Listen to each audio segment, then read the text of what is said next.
Anahuac Sports Live is brought to you by Anahuac Florist, Anahuac National Bank, member FDIC, equal housing lender, Capital Farm Credit,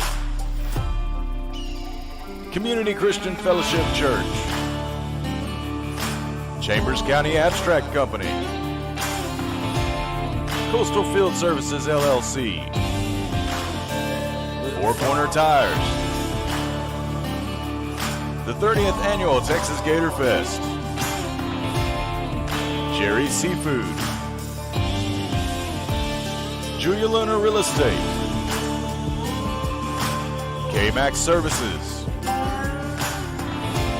Porter's Wild Game Processing and Alligator Farm, Rebecca Lynn Photography, Amber Villarreal, Insurance Agent with State Farm, Third Coast Martial Arts,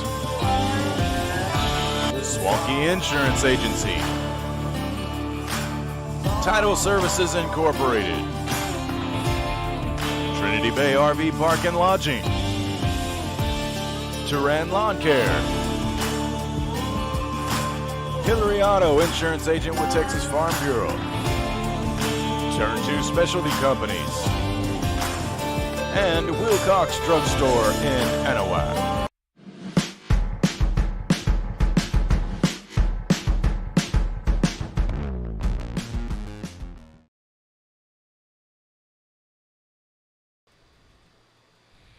Welcome into the Trinity Bay RV Park and Lodging pregame show. Alex Outram joined with Trent Hart here from Kyle White Stadium on the campus of Anahuac High School, where tonight New Waverly invades Anahuac to take on the Panthers. And Trent, New Waverly coming in here ranked number 9 in the state in Division 3A or in 3A Division 2 play, and really coming into tonight looks like a battle of two pretty evenly matched teams. Well, and they're very similar as far as the pass attack is concerned. You know, New Waverly coming out of nowhere last week, in my opinion, because it was like, you know, they played a very good Teague team. They beat them handedly, and all of a sudden they're number 9 in Division 2 3A. You know, you and I talked about it earlier this week.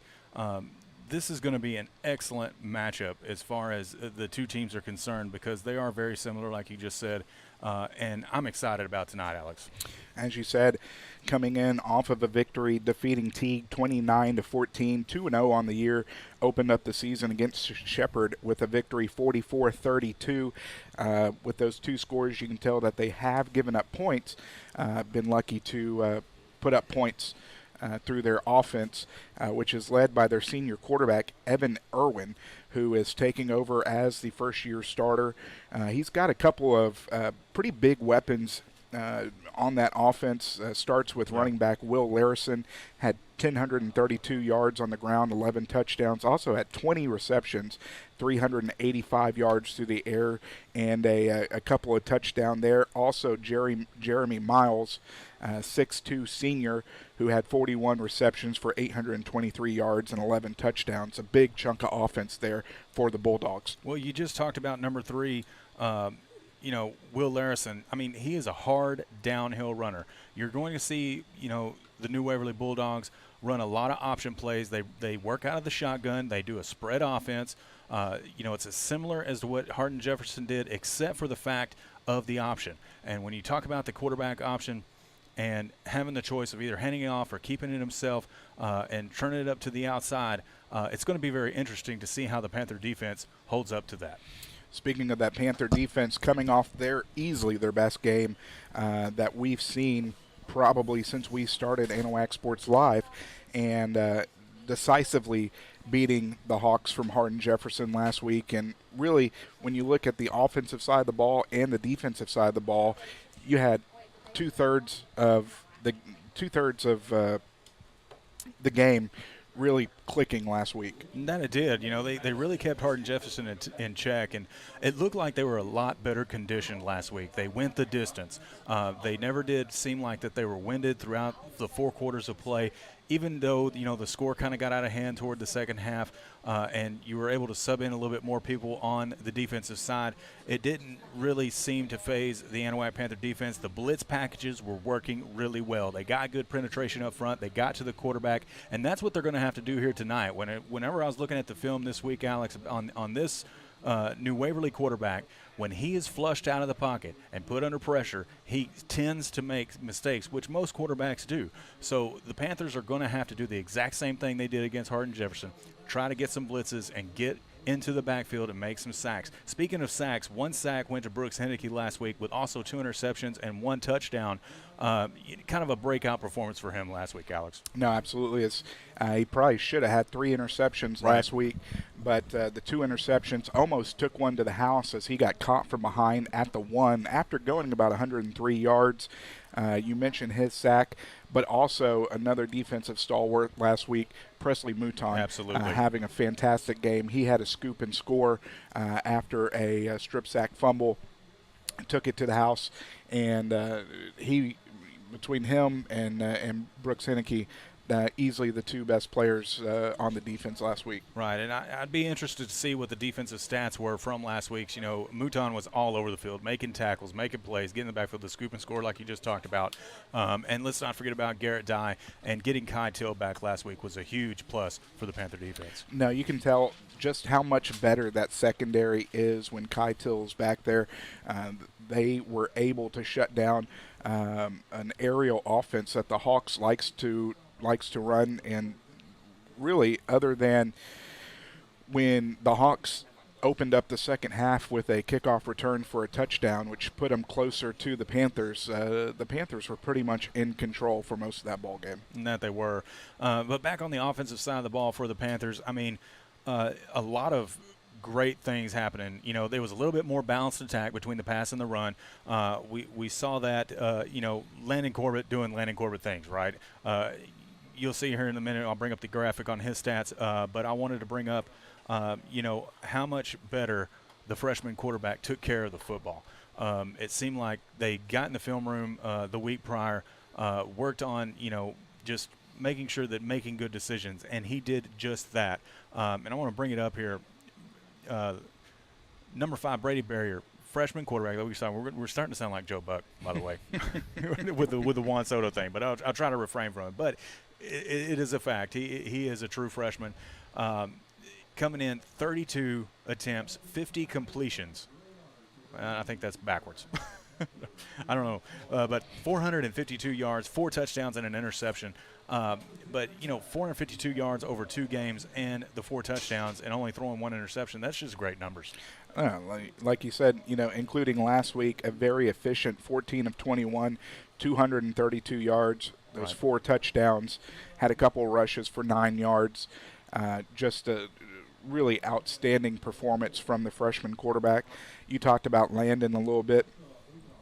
Landon last week, 234 all-purpose yards. He had 20 carries on 110 yards for 2 touchdowns. He had 3 catches for 124 yards and a touchdown, including that hook and ladder that worked to perfection. Excellent play. So 234 all-purpose yards just last week. On the year, 36 rushes, 166 yards, 3 touchdowns, 8 receptions, 168 yards, and another touch for Landon Corbett as easily one of the best players in the area. Well, it definitely is. And just to give everybody a little bit of news, Landon is going to be out tonight. He's having a little bit of achiness going on down in the legs, but better safe than sorry. We're only in week 3. It's still preseason. We've got district to look forward to. We've got a long road ahead of us, so no reason to put him in harm's way this early on. So with that said, you're going to see a lot of Camden Wilson. You're going to see a lot of Thomas Delao out of the backfield tonight. But at the same time, the passing attack for the Panthers is going to be ramped up. And look for Quandre Coates to get a lot of attention tonight. No, you're exactly right. Quandre having his best game of his short career with the Panthers so far. Last week, 4 catches, 45 yards, and 3 touchdowns. Gives him 9 receptions, 135 yards, and 3 touchdowns. And he's one of the players that we touched on in the pregame interview with head coach Greg Neese, talking about just how talented he is, and he's got so much more room for growth. Oh, and he does. And I've had been very fortunate to been able to watch this kid as he's been able to grow, and watched him play basketball, watched him play even baseball, and you always knew that Quandre had the ability, and it was going to always be very interesting to whenever he got into high school to just see what he could do, and we're starting to see it in the last 2 weeks. We're going to continue with more of the Trinity Bay RV Park and Lodging pregame show after this. We're going to shoot down to the field and talk to head coach Greg Neese after these messages as you're on Anahuac Sports Live. Want to escape to a relaxing destination on the Texas Gulf Coast? Trinity Bay RV and Lodging has just what you need. Nestled next to historic Fort Anahuac Park and less than an hour east of Houston, Trinity Bay RV and Lodging has everything for your next vacation, weekend getaway, or extended stay, offering daily, weekly, and monthly rates on 54 full hookup RV sites and 11 fully furnished cabins. Visit online today at trinitybayrvlodging.com or give them a call, 409-267-6774.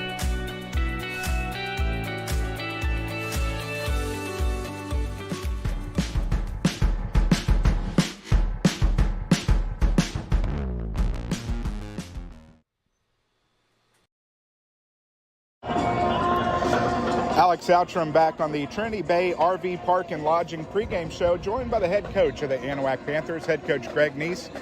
Coach, coming into tonight's ball game, got a pretty nice win last week over Hardin-Jefferson. Yeah, it was. It was good to see on the scoreboard. Put up a lot of points. Defense generated a lot of points, and it was good to get back on the winning side. There was a lot of negative things about it that we addressed this week.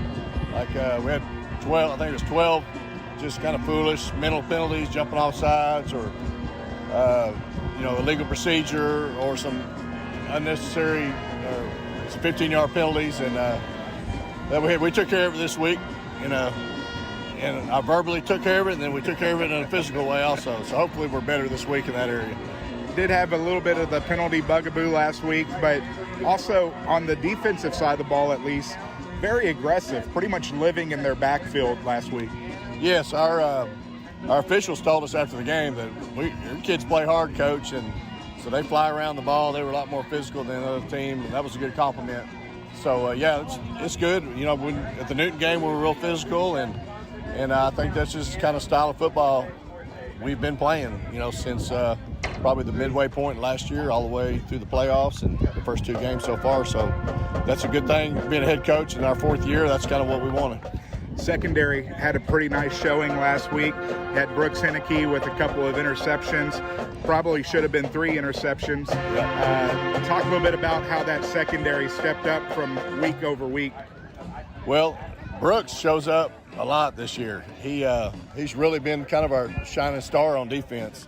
He's probably the smallest guy out there, wears number 9, and he just has a great knack for the ball, and the ball's in the air. He breaks on the ball. I don't know if it's because the quarterbacks can't see him, because he just kind of comes out of nowhere and gets a hand on the ball or picks it off, and next thing you know, he's running the other way. But he's played really well this year. In the first scrimmage, he had 4 interceptions. So he's doing a really good job. And our secondary did play better last week. We did give up some long passes. We had a couple kids out, but we should be at full strength this week, and we're going to have to be real good in the secondary because that's your strength on offense. They're number 5. He's probably about a 6'4" wide receiver. He's really good. Number 1 is a returner also, and those 2 guys, they torched Newton last year, especially in the first half, so we're very concerned about them. Looking at the offensive side of the football, Landon Corbett doing what Landon does. He had a lot of yards through the air, a lot of yards on the ground, and really led the way for the offense last week. Oh, yeah, he's one of the best players in the area, and 4-year starter, and played a heck of a game, and his numbers, he's racking up the numbers, and got on the scoreboard 3 times. So he's playing really well. We're holding him out this week. He's got a little knee tweak. He's going to be okay, we believe, but the safety of him and the rest of our season. It's not a district game, so we're holding him out. I don't want to because these guys are pretty good, and we really would love to have him. But so we're going to have 2 sophomores in the backfield, the running backs, and we have a freshman quarterback. We have a sophomore tight end. So those kids that were undefeated 8th graders a couple years ago, this is their opportunity right now to see. So we talked about it on Tuesday. Who's going to step up if Landon's not playing? That's the last thing I said anything about it. I didn't talk about it today. So I think our guys are ready to go. Talking about that sophomore tight end, Quandre Coates, having easily the best game that he's had in his career so far at Anahuac. Right. He's a special talent. At least he's shown it so far. And, you know, he can't be satisfied where he's at right now because he's got so much room to grow and in the middle part of the game. And I think he's just kind of coming into his own and figuring out he's pretty good. So we're glad we have him, and we need him to make some big plays tonight. Hopefully he can put some back-to-back games together. Touched on freshman quarterback Brady Barrier.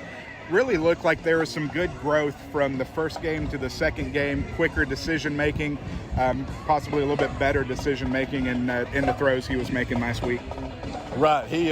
Brady's really good. I mean, it's hard to believe that he's a freshman, and you watch him throw the football around, how the ball comes off his hand is pretty special, and, you know, he's been coached real well by his dad, who's our passing game coordinator and quarterback coach, and he's been raised as a quarterback since birth, so he's a really special player. He's still got a long ways to go also, so, you know, need him to take more control during the game, and that'll just come, you know, with experience. But we're glad we have him. I wouldn't want anybody else. Opponent coming into tonight's ball game, the new Waverly Bulldogs, number 9 in state. They're starting off 2-0. Spread offense, what was it that you saw on tape that you're going to have to shut down tonight? Well, I knew them from last year because we have the video of them in Newton, and they threw for about right around 380 last year against Newton. And the kids I talked about earlier, number 5 and number 1, 2 wide receivers, and they're going to throw it deep, and we're going to have some guys back there make plays on the ball because they will go up and jump up and get it. They're basketball players and very talented. The quarterback, it's his first year to start, but he's got a very strong arm, and you know, we've got to get some pressure. I think we might have an advantage with our defensive line versus their offensive line. At least that's the way it looks on film. The film can be deceiving, and that's a funny thing as a coach. I'm not talking about these guys, but you'll watch on film and you'll say, well, that number 55, he ain't very good. You know, he ain't good. We're going to run. And then on Friday night, he turns into Lawrence Taylor and makes every play. So that's what I mean when film is deceiving. So I think we have an advantage there, but we still have to go play the game. On the Bulldogs' defensive side of the ball, what was it that you saw on tape? What kind of defense are they running tonight? Well, they're a 3-3 stack team, and they're a 1 high safety, so they got 2 corners and a free safety.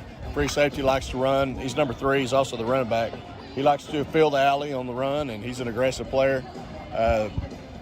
Coach Job's son, number 28, he's a defensive lineman. He's a heck of a football player. He's big and strong, and we got to take care of him and try to negate what he does. But they're an aggressive style defense. There's some things they do on defense that we think we have a good advantage for. And so we're going to mix up the run and pass and some unbalanced lines and see if we can get something going. Outside looking in, looks like a ball game matched up with 2 evenly matched teams. What's going to be the keys to victory tonight? Well, I think getting a fast start, limit their big plays, and you know, we just got to gain some confidence early and make some plays on offense and defense, and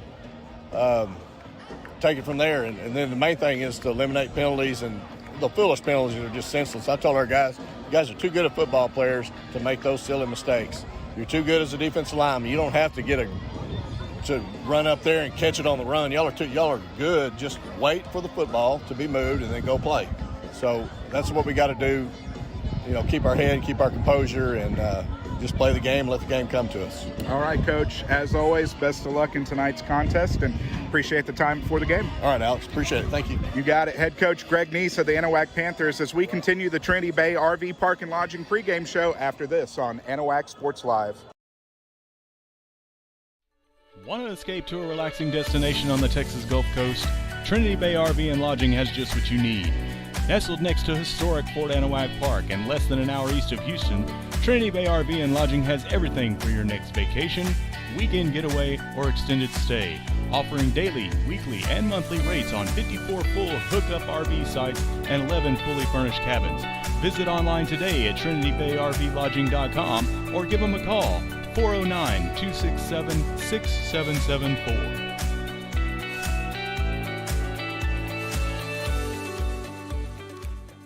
Of us the courage to play this game in a manner which by our words and our actions is pleasing to you. Let us enter into this competition in the spirit of sportsmanship and with respect for the members of the opposing team. We ask you, Father, to bless each one of us, especially the coaches, officials, parents, and players. Keep us under the protection of your Son, Jesus Christ, and help us be aware of his presence with us in this game. Amen. At this time, we'll have playing the national anthem. The flag was raised today by FFA members N.J. Johnson, Kiara Beecham, and Tina Lee.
Outram Trent Hart back here from Kyle White Stadium as another rousing rendition of the national anthem by the Pride of Anahuac, high school band. I'll tell you what, sounding pretty good this year. They're sounding excellent, and you'll see in the halftime show that they're going to do their second song tonight. The Anahuac, Pride of Anahuac National, can't even get the words out right. The Pride of Anahuac Marching Band is definitely expected to do big things this year also. Captains meeting at midfield include Landon Corbett, Robert Bailey, Presley Mouton, and Jonathan Cooper.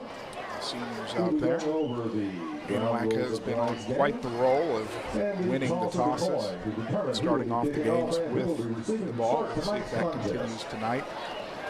But we want to thank Trinity Bay RV Park and Lodging for sponsoring the pregame show this evening. A little bit earlier start than normal, but we are getting set here in what has turned out to be just a beautiful evening here in Anahuac. Temperatures not as gruesome as they've been here through the summer. Nice calm winds tonight. Should be a great evening for the Panthers coming out in their all-black uniforms, black trousers, black jerseys, gold numerals. They've got gold trim, black helmets, gold emblem with gold numerals. The Panthers have won the toss, and they elect to receive. I believe that's the 14th time in a row that the Anahuac Panthers are going to receive the football, dating back to last preseason. It's something I've never seen, but nonetheless, the Panthers are going to start off with the football once more. As for the Bulldogs, they're coming out in their all-white uniforms, white trousers, white jerseys. They've got maroon numerals. It's trimmed out in maroon, white helmets with maroon on the back half with their new Waverly logos on their helmets. as we are set to go here from Anahuac. We've got some commotion in the press box, but I think it's going to be okay. Well, as you can tell, the Anahuac Panthers in their all-black uniforms. There last week it was in the Stormtrooper look. And, I'm going to call this the Dark Trooper look, since we're sticking with the Star Wars theme here. Hutton Edney, the senior kicker for the Bulldogs, is getting it teed up at their own 40-yard line. Back deep for the Panthers, including Javion West and Talon Cunningham. Talon. There's that. It was Talon. I got it wrong too last week, so don't worry. We are set to go. Pooch kick is going to fall at the 34. Taken there, we'll get a couple of yards as Camden Wilson on the carry. Wilson corralling the ball, taking it to about the 37, give it a 38-yard line, and that is where the Panthers will set up shop for their first possession of the ball game. As we talked about, you're going to see probably a little bit more of Camden Wilson here tonight. And it's also Thomas Dello in the backfield. As the Panthers come straight out of the shotgun to start for their first possession. He is going to be in the pistol with Wilson behind him, looking right, under pressure, trying to roll out, gets away. Ball is going to be low and is going to hit the turf before it gets to him. Will be 2nd down and 10. Definitely hit the turf there, no question. The far side official was right there to look at it. 2nd down and 10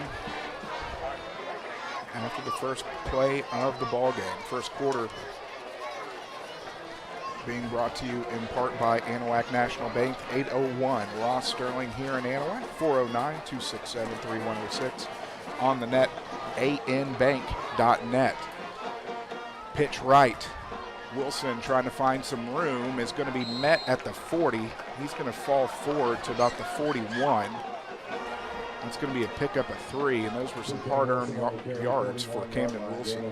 Well, he was trying to find a little bit of a hole up there up front, and kind of lowered shoulder, kept on chugging those feet for those 3 yards. And I have a feeling that's the way it's going to be here tonight. 3rd down and 7 here for the Panthers. Wilson is going to be behind Barrier out of the pistol. Barrier looks left, throws left. He's going to have Bailey. Bailey trying to get across, uses the referee as a pick into Bulldog territory. Still on his feet. He's going to get to the 45, trying to fight his way forward. He does. That's going to be a pickup of 15, move the chains, 1st down. Well, what a great effort there by Robert Bailey after the catch and getting those extra 5 or 6 yards as the Panthers are quickly coming back to the line. It's going to be Barrier under center, one receiver to the near side. Panthers moving left to right as Wilson is going to get the ball. Wilson is going to pick up 2 more, give it 2nd down and 8. I was like saying that, Robert Bailey, he's a big, strong guy, and whenever he hits you, you're going to feel it. 5th play of the drive for the Panthers from the Bulldog. We'll call it the 40. Pistol formation. Barrier looks right, going right, has a man covered. It's going to be off the fingertips of Quandre Coates, the intended receiver. Coverage there from the Bulldogs by Lance Dunn, senior. I mean, I can't fault the coverage there, Alex. I mean, there was some contact, a little pushing and shoving. I mean, that's to be expected. So, I mean, kind of appreciate the referees kind of letting that one go and letting the boys play. 3rd down and 7. Panthers' 2nd 3rd down of this drive. Clock stopped with 10:20 remaining here in the first quarter. Barrier coming under center. Lone setback is De La O. He's going to get the pitch left. He's going to make a move, and we'll see where they mark it. He may have picked up the 7. I think he got it. And it looks like that's exactly what they're going to give him. 7 yards on the carry for Thomas De La O. Move the chains once more. Second first down of the drive. Once more, the Panthers moving quickly as Barrier will come under center. Pitch left to De La O again. Looking to make a move. Ooh, hit hard. He's going to get hit from behind. Looks like they're going to give him a yard. Give him 2. Nope, they're going to move it back to the side judge. So 1 yard on the carry. His second carry of the ball game. Second down and 9. Well, the 2 completely different running styles when you look at De La O and Cameron Wilson. De La O more the hard-nosed runner, the downhill runner. Cameron Wilson a little bit more speedy, hitting those holes quick as they come back. Barrier looks left, has a man right Wide down open. the seam, across the 10, down to the 5, as making that catch, Thomas De La O. Excellent, just route there by De La O, getting on the far side into the far side hash mark. And, I mean, nobody was covering. That was a breakdown in coverage there. That was a pickup of 30.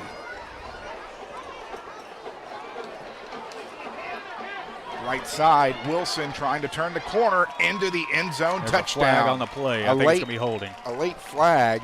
We'll have to see what the laundry is. I do believe it is holding, and it is. So the holding call is going to erase the touchdown. And I saw it from up here, Alex. Just a little bit too long on one of the linemen holding his right arm out. I'm going to mark it at the 13. First penalty of the ball game for the Panthers.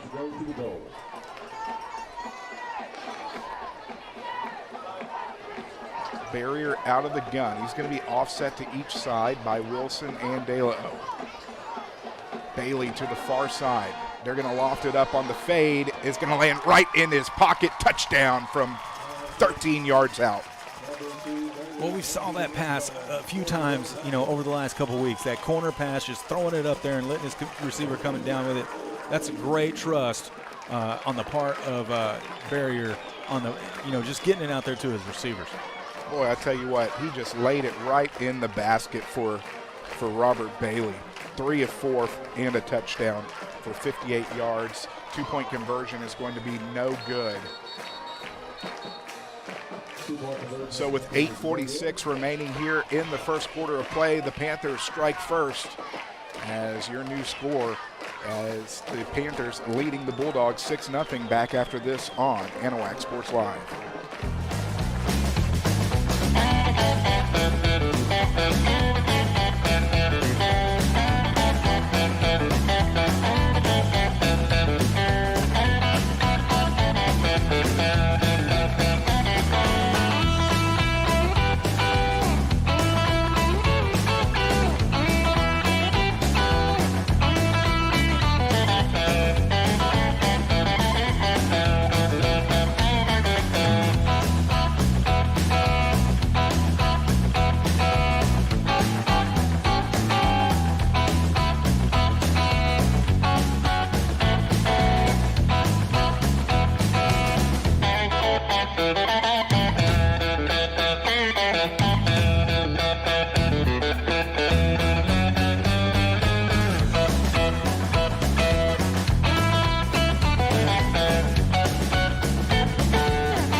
Gets under it, end over end kick is going to fall out of bounds at the 24-yard line, so that's going to be a penalty on the kickoff, and the Bulldogs should be getting it from the 40-yard line, I believe. Well, we didn't talk about special teams in the pregame show, Alex, but that is definitely a thorn in the Panthers' side so far this year. They're going to have them re-kick it. Wow. They're going to have them move the ball back from the 40 to the 35, and the Panthers are going to re-kick as Fernando Cabrera handling the kickoff duties for the Panthers tonight. Beautiful drive by the Panthers to open up the ball game. Took 3:14 off the clock. It was 8 plays, and they drove 62 yards. It was a 13-yard fade route from barrier to Bailey in the left side of the end zone. The 2-point conversion was no good. Your new score, 6-0 on the 30th annual Texas Gator Fest scoreboard. I want to remind everybody that go over to our Facebook page, share and like the YouTube link to have a chance to enter one of 4 ASL rally towels. Gets under it, going to be taken at the 22. Across the 30. Good coverage. Met there and dropped by Javion West. Well, just great coverage there on that time. I mean, they had him re-kick after the penalty, and it really didn't do much for them there. I mean, swallowed him up, bring it down at the 30, so really not too bad of a situation there on getting that penalty on that last kickoff. So it's Evan Irwin bringing his Bulldog offense onto the field, the senior quarterback. They're going to come out quickly 3 wide with New Waverly moving right to left. They're on the far hash. Irwin calling out the signal, sets back. It was actually 4 wide. Under pressure, is going to loft it up and is going to be almost intercepted. Pocket Hercules again on the deflection. As Brooks Henneke is able to get a fingertips on it to make sure it doesn't be completed. But once more, we saw a little bit of what we saw last week. Secondary coming up big, pressure in the backfield. Well, I mean, Brooks Henneke over there, man, he had some ups. It was crazy to see him get that high and bat that football away. But great coverage, and, you know, the Panther defense, they're going to have to definitely be on their game here tonight in the secondary. A couple running backs going to offset Irwin in the backfield. That does include Jeremy Miles. 2 wide to the far side. Low snap, handoff is going to go to Miles. He's going to get met in the backfield. We'll see if they give him back to the line of scrimmage. Looks like they are. And I apologize for not keeping up with the downs. Panthers swarming there, so no gain for Miles. Brings up 3rd down and 10 very quickly. He's going to go out of the gun. 2 to the far side, 1 to the near. Sets back. Looks left out of the backfield and has a lot of real estate across the 40. Breaks the tackle 45 into Panther territory. As that's going to be a big pickup there. Give it to 20. Well, a lot of green here on the near side, and I don't want to say that was a misassignment, but normally whenever a receiver has that much room to run, that's what it is. So Larison making his impact here very quickly with the first reception of the ball game for the Bulldogs. Trips to the far side. Bulldogs on the near hash. Sets back under pressure, holds it to the last minute, and it's going to be almost intercepted. My, oh my, as it was Isaiah Gomez. That was, I'm sorry, Javion West back there looking like he is playing in Landon Corbett's spot. That's right, he is. And, you know, you saw the Panthers getting into the backfield, putting the quarterback under pressure. That was Brooks Henneke once again coming off the corner blitz. And, you know, I said it in the pregame, if you put this quarterback under pressure, he's going to start just throwing up the football, and that's going to open up the game entirely to get some interceptions and some turnovers here.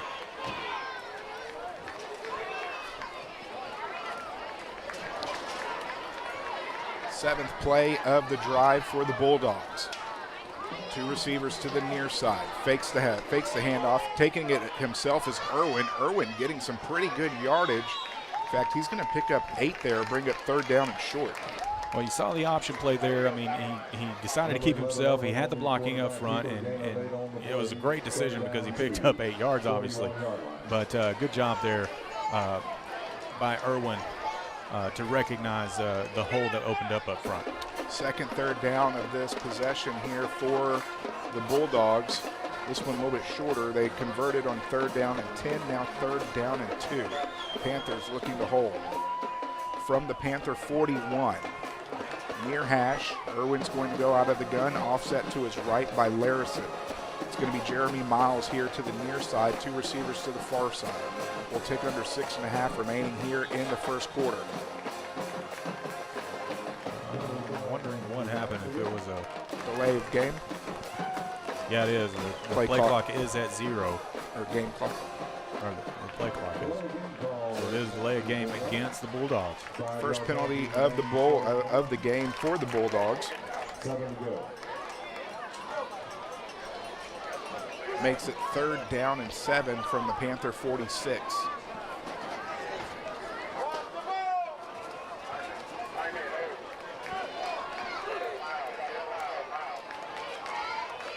Same formation. Larison still out of the gun, offset to his right.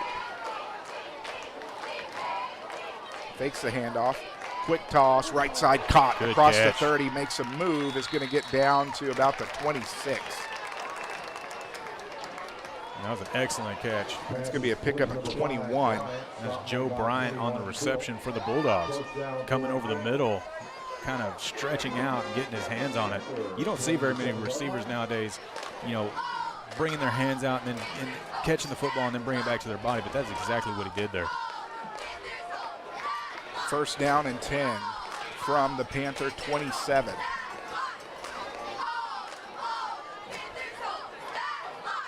Out of the gun.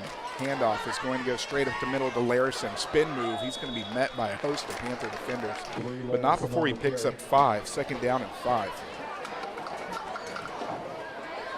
Well, it gets a little confusing down there. You know, when you're running the option play, you know, you don't quite know what to expect, and it's the linebackers' you know, responsibility. One of them is assigned to the quarterback to spy that quarterback to see what he's going to do, and they got to communicate what's going on. So, but you know, after a gain of 5, it's not a bad coverage there. 2nd down and 5 now from the far side. He's going to switch Larison over to protect his left side. Trips to the near.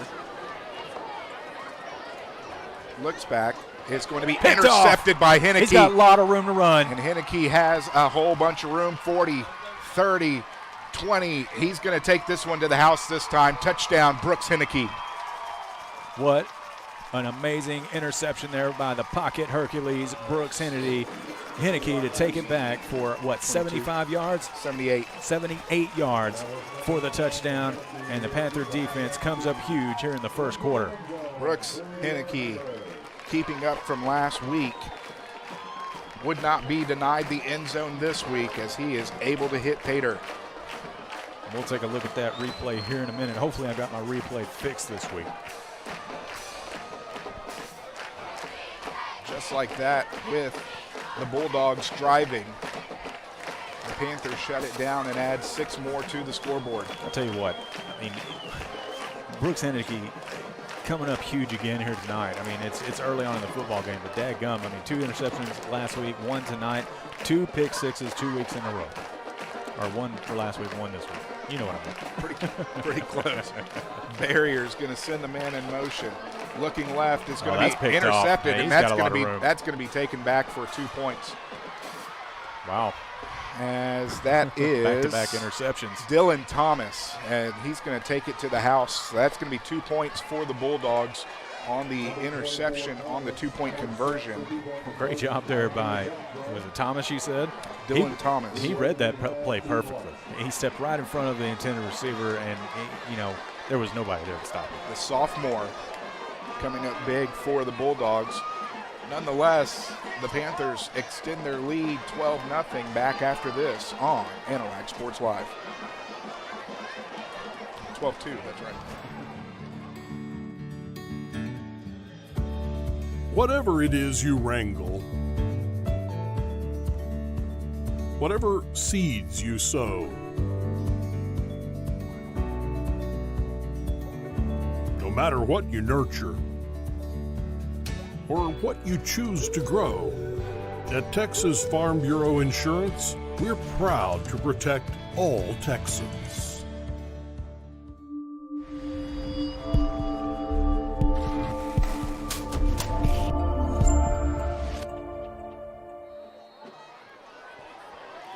as I mentioned earlier, the giveaway this week, same as it was last week.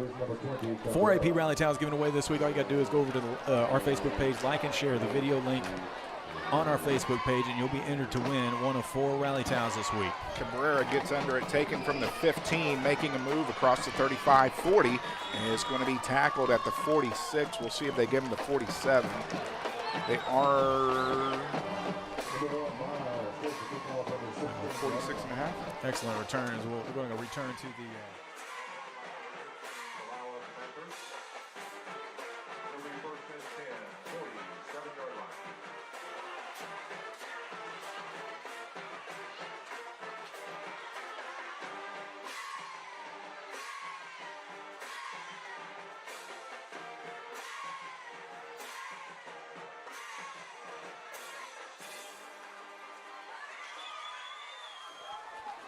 12-2, Panthers leading the Bulldogs on your 30th annual Gator Fest scoreboard. Irwin out of the gun, offset to his left once more. Under pressure, screen pass being set up, floated it perfectly into Panther territory. That's going to be a pickup of 7 as he connects with Larison. Pass number 3. 3 of 6 for 48 yards for Evan Irwin. We'll tick under 4 minutes remaining here in the first quarter. After this play from the near hash, New Waverly still moving right to left. Trips to the far side, one receiver to the near side. That's Dylan Schaub. Out of the gun, handoff's going to go to Larison. Straight up Broadway across the 40. Nice open field tackle by Javion West. Second time that we've heard his name over the last few plays. Nonetheless, a pickup of 7 and a first down. Well, there was a lot of room to run over here on the left side of the Bulldog offense. In between the hashes, offset to his left and right. He's got Larison and pressure. Miles. High throw intended for Joe Bryant is going to fall incomplete. Brings up second down and 10 from the Panther 38-yard line. Well, when you're talking about blitzing the quarterback and trying to get, penetration up front, it leaves a lot of things open in the backfield. And you saw it on the last couple plays there. I mean, with that little floater pass and then that little run play here to the near side. The Panthers are expecting pass, and they're throwing in the blitz packages as we saw last week against Hardin Jefferson. And sometimes a breakdown happens. 3:20 remaining here in the first quarter. 2 receivers here to the near. Irwin out of the gun, fakes the handoff. He's going to keep it himself. Straight up Broadway is going to fight his way forward. Pick up, looks like 5. Yeah, 5 on the keeper. 35. His second carry for 13 yards, very quickly looking to go down. Hit hard. Making the catch, but paying for it. Quandre Coates in on the tackle. Only going to be a pickup of 3. Brings up 4th down. A good hard hit there by Coates to keep him from getting to the first down marker. And now it's going to bring up a pivotal 4th and short for the New Waverly Bulldogs. They are keeping their offense out on the field. 4th down and 2. Expect an option here. Now coming under center. Have not seen that too much. No. Takes the handoff. Rolling left is going to be complete across the 25. And trying to get rid of Javion West is not able to, as he's going to be knocked out of bounds. What appears to be the 19. That's going to be a pickup of 13. Move the chains, first down. I'll tell you what, Joe Bryant, looking at that kid on the field, he's towering over most of the defenders on the Anahuac Panther side. What a big, strong kid he is. Second catch of the ball game for 35 yards.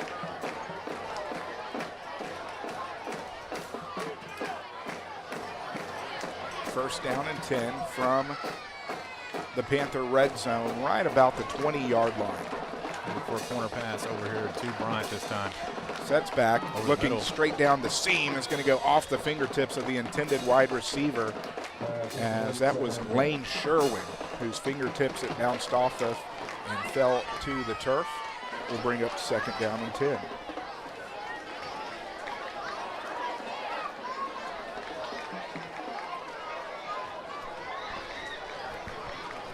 Okay. From the near hash, second down and 10. Excuse me. From the Panther 19. When I called that corner pass on that first play, and that proved me wrong. We'll see what happens here. Irwin offset to his right, handoff. Larison trying to find his way. It's going to be met by a host of Panther defenders. Only going to pick up 2. Will bring up third down and 8. Well, the Panthers weren't fooled on that time.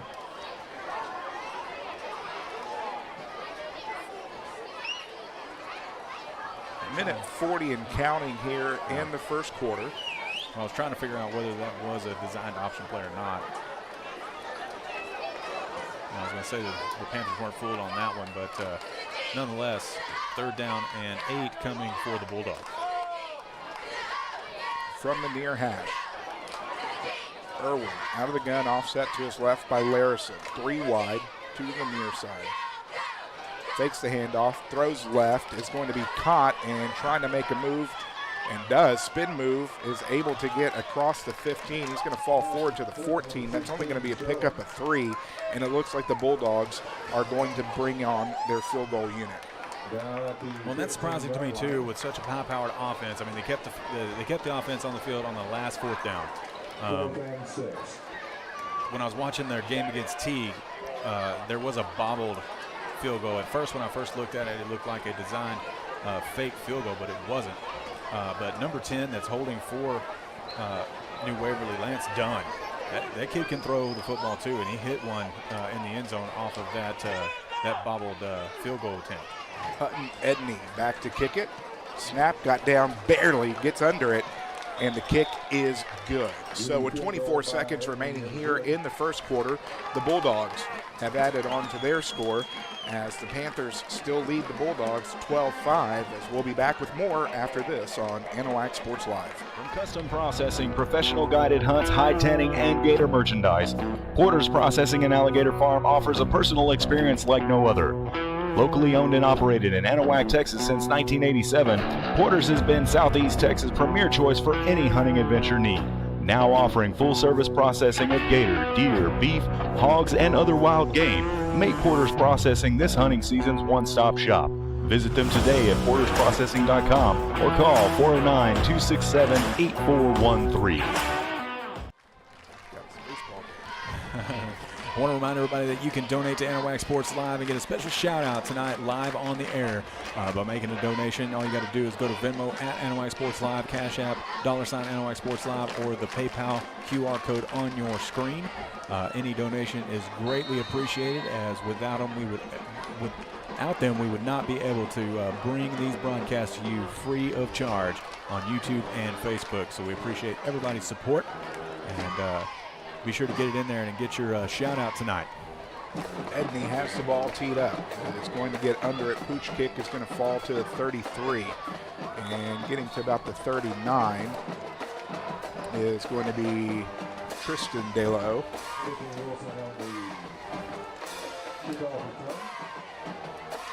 No, I'm sorry. That was Camden Wilson. Or is it 19? It's hard to read them sometimes. And the way the lights was hitting it. That looks like Pham, that was number 19 that was coming off the field there.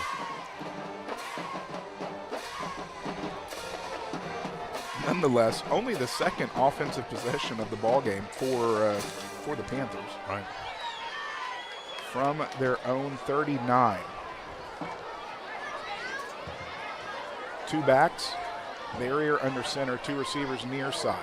Fakes the handoff, rolling right, has a man downfield, goes up in the air, is going to fall just over the hands of Talon Cunningham. I mean, the defender was looking at the ball. There was a little shove, but who cares? I mean, when you're looking at the ball, you can't really keep your eye on who you're covering at the same time. So good coverage there. And I think that's what, number 19? Yep, Dorian Thomas on the coverage for the Bulldogs. 3 for 5 so far for Brady Barrier, 58 yards. We're going to have a timeout on the field.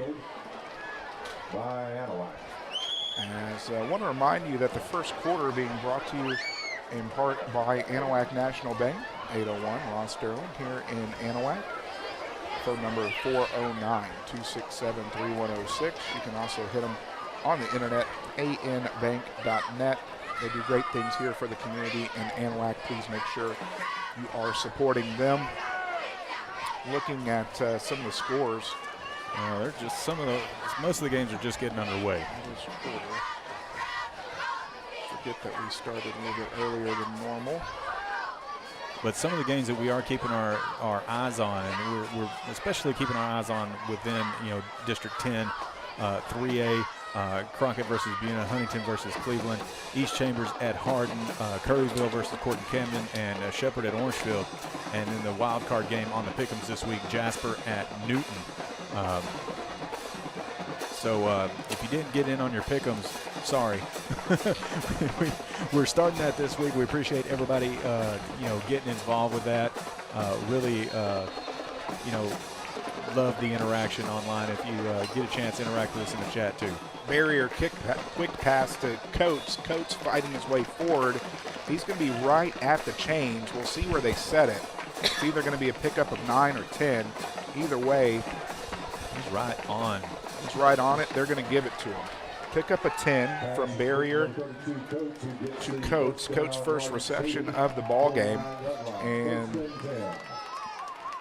that's going to be the end of the first quarter of play, as the Panthers have had it going their way in the first quarter. We'll see if they can continue it in the second. The Panthers lead the Bulldogs 12-5. Back after this on Anahuac Sports Live. Building a new home? Does your driveway need that long overdue facelift? Or are you just looking to finally get your lot cleared and ready to build something great? Look no further and trust the locally owned and operated professionals at Title Services Incorporated. No need to hire multiple contractors. Title Services does all phases of residential and commercial land clearing, house pads, ponds, dirt and rock delivery, and demolition. Call for a free estimate, 409-267-1057, or visit them on Facebook at Title Services, Inc.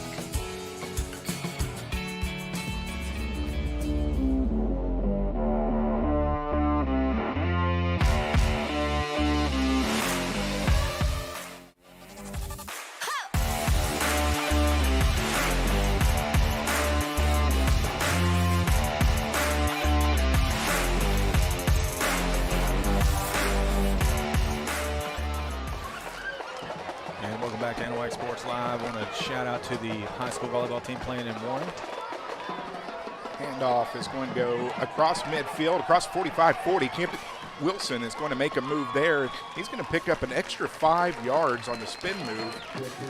And that's going to be a pickup of 26 for Wilson. Move the chains, first down. We talked about the burst speed of Camden Wilson in the pregame. And, I mean, it's amazing how quickly, after he gets handed the football, he can get those 10, 20 yards right off the bat. Panthers moving right to left now. Barrier quickly fading it up, and it's going to be overthrowing Bailey as he put a little bit too much air on that one. Well, same kind of, lob passes we saw on the touchdown to Robert Bailey earlier. And like you said, just a little bit too much under that and got out of bounds. So quickly here from the Bulldog 25. Second down and 10, out of the pistol. High snap. Barrier's going to have to get on it, and it is going to be a turnover. Ouch. Joe Bryant, the senior, 6'4", got back there and was able to jump on it. And just like that, the Panthers turn it over, and the Bulldogs get their third possession of the ball game.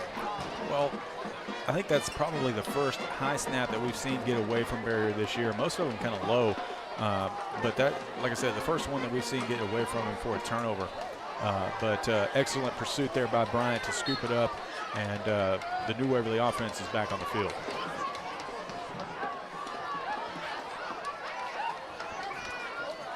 So just like that, Irwin brings his offense back on the field. Moving left to right now here in the second quarter. 4 receivers, 2 to each side. Sets back, looking downfield, under pressure, is going to loft it up and is going to be almost intercepted. Brooks Henneke almost had him another one. As Henneke was right there, and Talon Cunningham tried to make the acrobatic interception. He almost had it. Good teamwork between the two. Still falls incomplete, 2nd down and 10. I'll tell you what, I mean, he threw in the traffic there. We've seen that multiple times here tonight. There were 3 Panther defenders there. You know, the intended target was able to get a hand in on it and knock it to the turf. Good crowd here tonight for the second home game of the year. Near hash for the Bulldogs from their own 40. Irwin out of the gun. Snap back, handoff is going to be met in the backfield and dropped for a loss of 5. Jumping back there, Dalton Hendricks. Well, you know, Dalton Hendricks being out last week and having him back this week is a huge plus on both sides of the football, taking care of the center responsibility. So he made up for that high snap right there in the backfield for a loss. 3rd down and long for the Bulldogs. This is their 5th 3rd down of the ball game. They are 2 of 4 so far.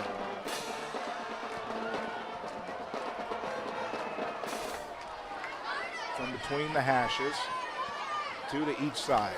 Irwin calling for the ball, rolling left, under pressure from behind, almost gets him at the marker. I don't know if he had his feet in. And I think he did. That's going to be a pickup of 15. Wow. The pass and catch, Dylan Schaub, the coach's son, comes through. 28 Schaub on the reception, good for 15 yards and a first down for the Bulldogs. Official timeout being taken on the field.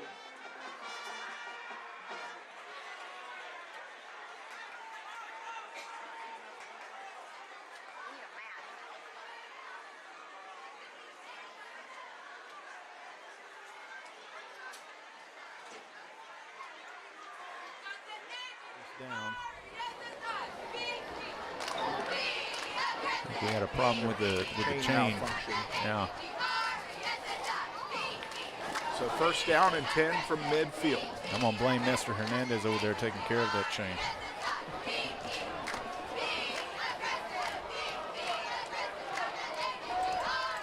From the far hash, 2 receivers are going to come to the near side for the Bulldogs. Irwin's going to be offset to his right by Larison. Bobbles the snap, under pressure, is going to let it go. Into traffic is going to be knocked away by Javion West. Well, another good job of the Anahuac secondary keeping coverage there. I mean, this Bulldog offense is not afraid to take shots downfield. Well, and what it looks like they're having issues with is a lot of their routes seem to be sending the wide receivers toward each other, right, which brings more of the Panther defenders in, right, and it's not really giving his receivers a bunch of chances downfield when you're crowding them with that secondary. Nonetheless, 2nd down and 10 at midfield.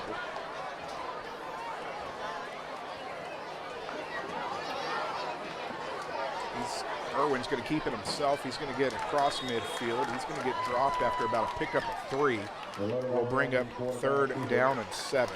Well, you just talked about how the receivers' routes are kind of merging toward the middle of the field.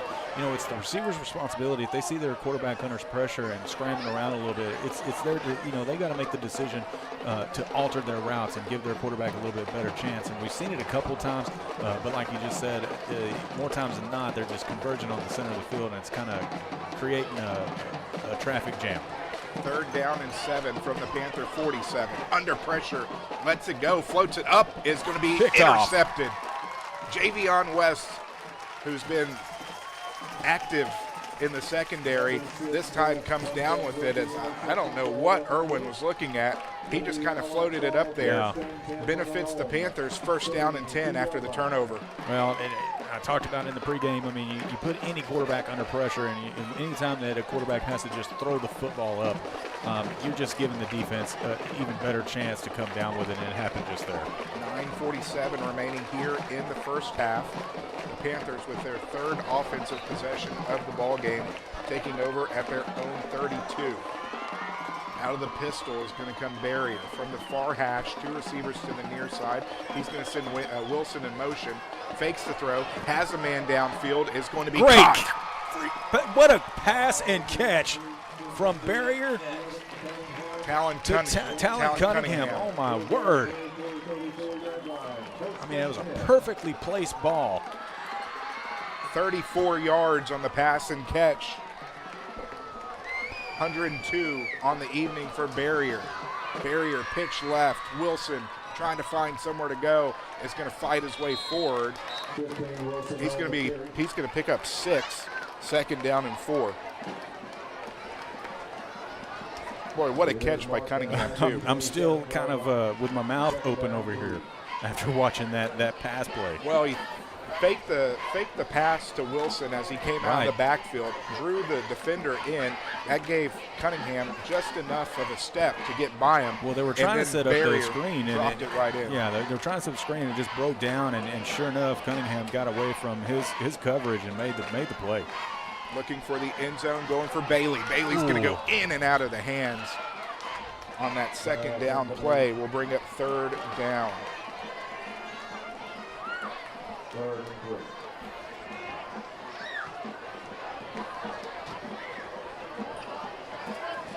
Third down and short here with 8:48 remaining in the first half.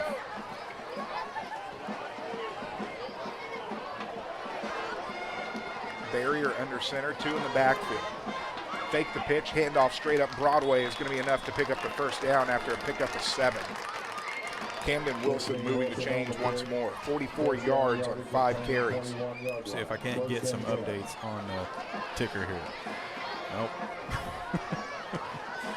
Not happening. Well, there we go. East Chambers and Hardin Jefferson tied 7-7. Barrier looks right, throws right, has Cunningham is going to just overthrow him just a bit. Will bring up 2nd down and 10. Barrier 5 of 10 for 102 yards and a touchdown so far on the evening. I'll tell you what, keeping a very, very close eye on that East Chambers Hardin Jefferson game. I took Hardin Jefferson in the pick. Did you? I mean, I picked EC. Let's stay with it as we're looking forward to homecoming and the Chambers County Bowl. Near side, handoff, straight up Broadway. Lots of room for Wilson. Wilson Spins chugging out. his way forward as he's going to pick up 9. Well, give him 8. I can't tell from Let's the say score. 9. From where the line judge is, it looks like they got about a yard to go, maybe a little over. So give him a 9. Give Wilson 9, 53 yards on 6 carries. 3rd down and 1.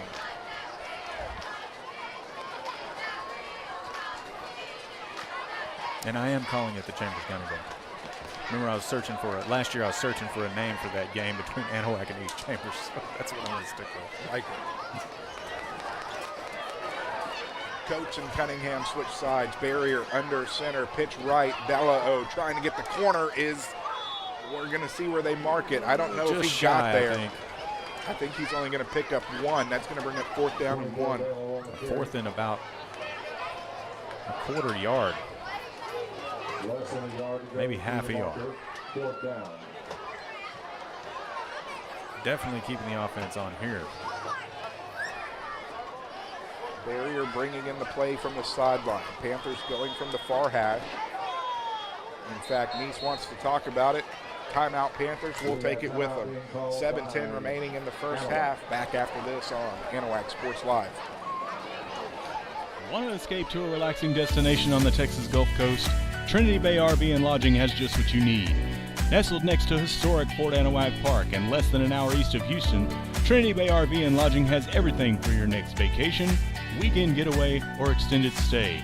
Offering daily, weekly, and monthly rates on 54 full hookup RV sites and 11 fully furnished cabins. Visit online today at TrinityBayRVLodging.com or give them a call, 409-267-6774.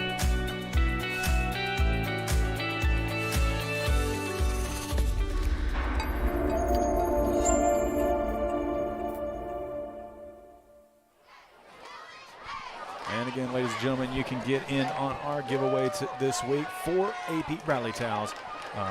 We're going to be giving away. All you got to do is go over to our Facebook page, give the YouTube link a like and a share, and you'll be entered to win. Appreciate everybody from last night's middle school games getting in on the giveaway as well. So big play here for the Panthers, 4th down and 1 from the 12 of the Bulldogs. 2 receivers in the backfield. It's going to be Wilson and De La O. Barrier under center, pitch right. De La O is going to fight his way forward and get the first down. He's going to pick up 3, move the chains. What a... And the Bulldogs thought they came up with it. He was down by contact. But I was about to say, it was a hard-fought first down by De La O. First and goal for the Panthers.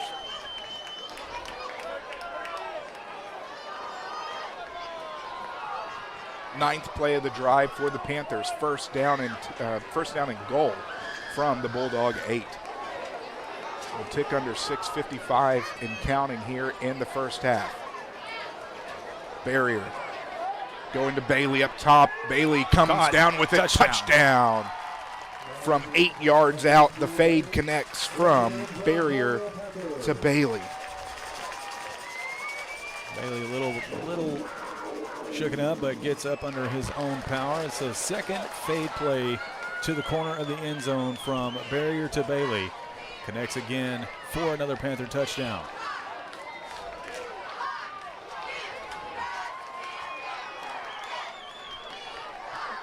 So coming on to attempt the point after is going to be Cabrera.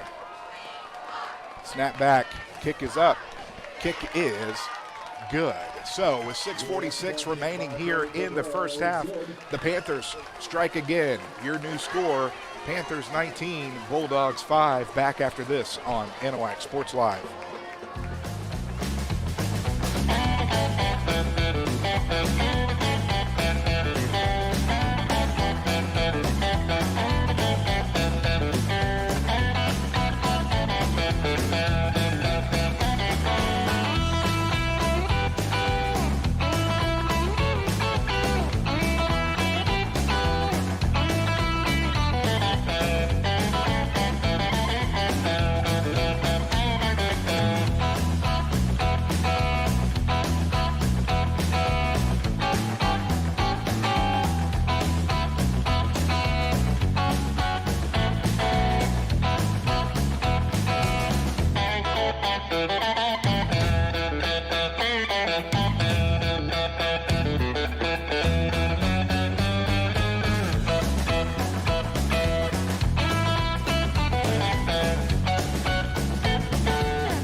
Drive kick is going to be corralled at the 15 across the 25, 30, 35, met by Panther defenders, give them to 37, and that is where the Bulldogs will set up shop here for their next possession of the ball game with 6:24 remaining in the first half. 3:31 taken off the clock, 10 plays. It was an 8-yard fade from Barrier to Bailey. Looked very reminiscent of the first touchdown of the game. The extra point was good. Anahuac extends their lead 19-5 on your 30th annual Gator Fest scoreboard.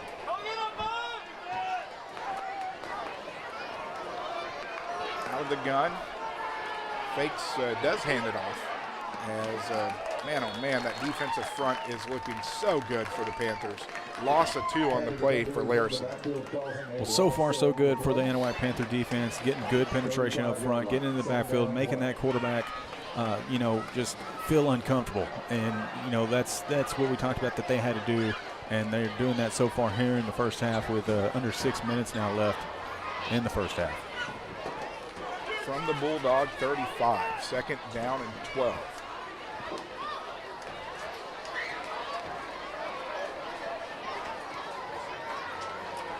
Irwin's going to send Schaub in motion. Pitch left to Larison across the 35, across the 40, across the 45. He's going to get near the chains. We'll see where they mark it. He's just shy, but what a good design play there to set up that screen on the far side. It was a pitch screen. We can see where they mark it. I think they have it at the 45. A couple yards shy. So that's going to be a pickup of 10. 7 rushes, 17 yards for Will Larison in the Panthers defense. Holding so far will bring up third down and 2. Well, wait a minute. Looks like we got a hold call. I didn't see the flag on the ground. I didn't see any laundry. Illegal. It is a holding call. It's an illegal shift while holding. And holding is the call. So back them up 10 yards from the original line of scrimmage. Take the 10 yards away from Larison. Second down and 22 now for the Bulldogs.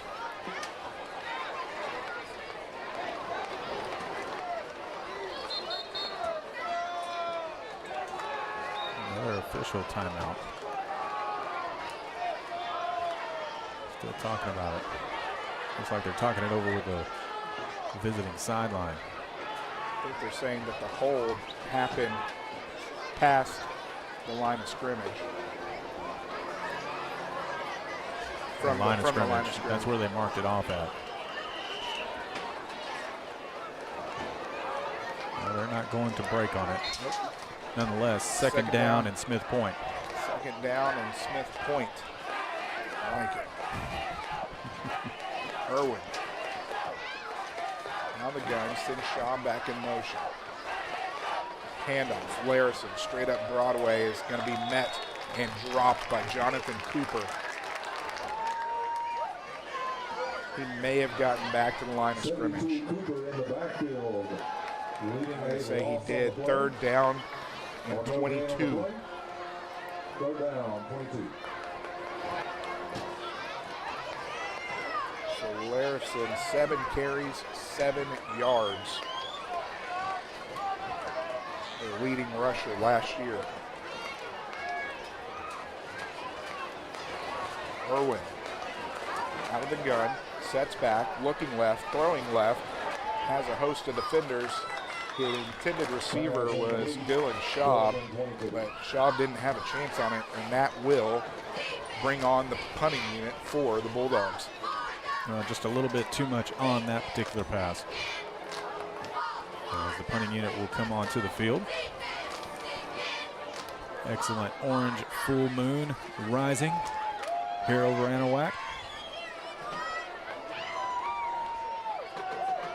For those Longhorn fans hoping that it's a good omen for tomorrow.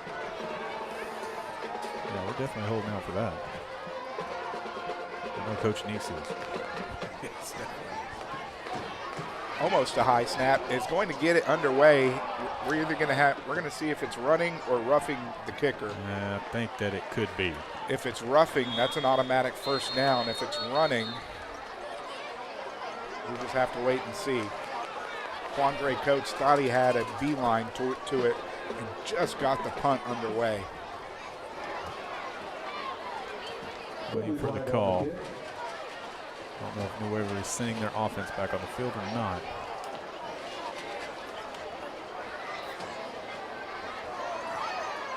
Because if it's roughing, it's an automatic first down, correct? Yes. So Yep, it's personal foul, roughing the kicker. That's going to be an automatic first down. And that's those kind of penalties that you just don't want to see when you're on the receiving end of that penalty. From a coach's point of view, that's just one of those that you just can't have. Well, especially as good as the defense had just played, and then to be let down. That's one of those penalties that head coach Greg Neese was talking about in the pregame show. Just those mental mistakes being made. Nonetheless, first down and 10 from the Bulldog 40. Under pressure, rolling, gets it, and is going to be complete. But there is a flag on the play. It was a good open field tackle. As it stands right now, it's a 15-yard pass and catch to Sherwin. Holding. But holding again on the Bulldogs will set them back 10 yards. Will be first down and 20 from the Bulldog 30. Well, I was just saying, what a great open field tackle there by Kai Till to keep that play from going further. But didn't matter because the holding call is going to scoot the Bulldogs back 10 yards. 4 minutes and 3 seconds remaining here in the first half. First down and 20.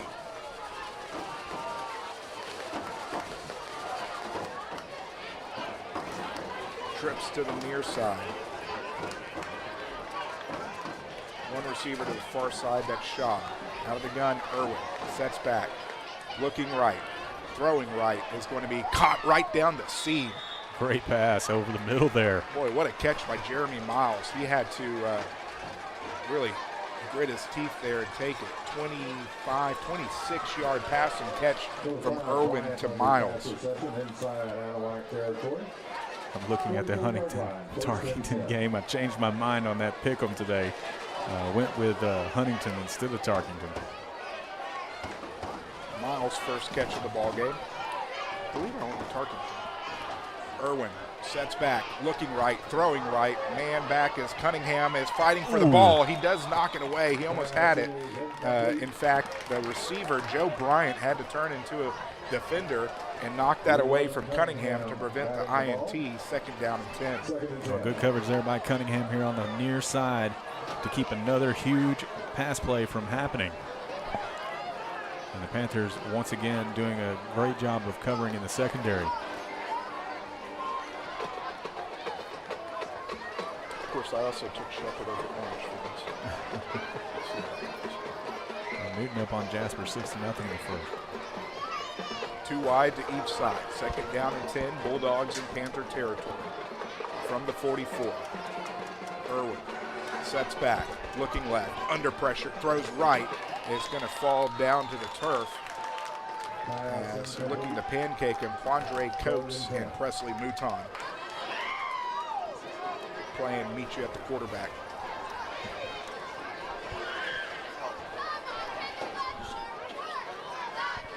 Third down and 10 from the 44 of the Panthers.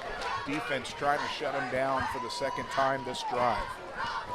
Going to send 5 wide, 3 to the near, 2 to the far. You can expect something quick coming out of Irwin's hands. Under pressure, Coates almost gets there, rolling right, trying to get away from Cooper. Does somehow, gets it off, and is knocked away at the last second by Cunningham. I don't know how Jonathan Cooper held on to Irwin. I don't either. Wow. And not to mention, how in the world did Irwin get that ball off with Cooper dragging him backwards? My goodness. Well, excellent poise there by Irwin. I mean, under a tremendous pressure, being drugged down and getting the ball off. So fourth down and 10 here for the Bulldogs, and it looks like the offense is staying on the field.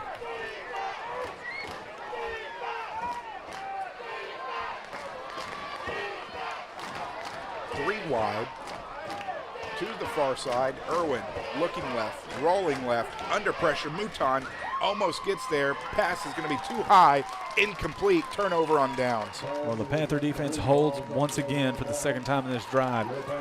Unfortunate roughing the kicker, but nonetheless, they hold strong and turn the ball over on downs. First down and 10 from the Panther 44-yard line.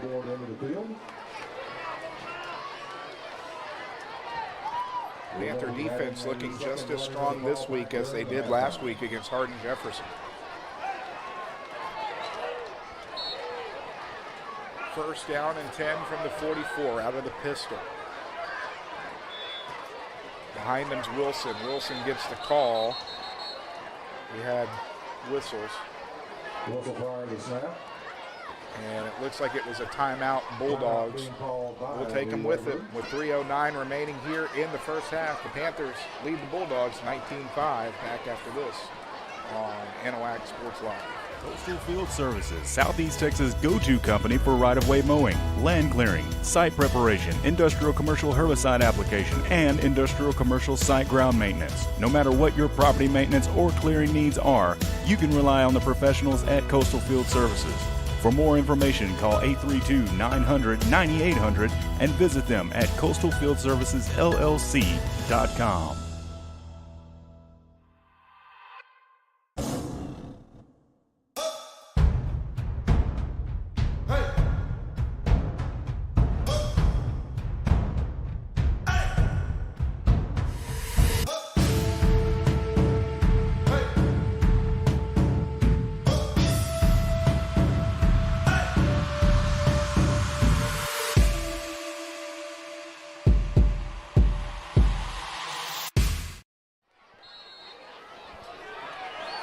Alex Outram, Trent Hart, Terry Fortenberry, your primetime crew back here from Kyle White Stadium. 3:09 remaining here in the first half. Panthers looking to tack on to their 14-point lead. Handoff, Wilson puts it on the turf. Barrier's able to get back on it. That's going to be a pretty big loss, though. It's going to be a loss of 4. Second down, 14. As the handoff looked like it was a little discombobulated. Well, it was a little bit, but Wilson ran into one of his own men and was trying to secure the football. And as he was trying to secure it, and as he hit his own man, it just squeezed out of there, and Barrier able to fall on it, fortunately. Second down, only a loss of 3. So second down and 13. Nope, it was a loss of 4.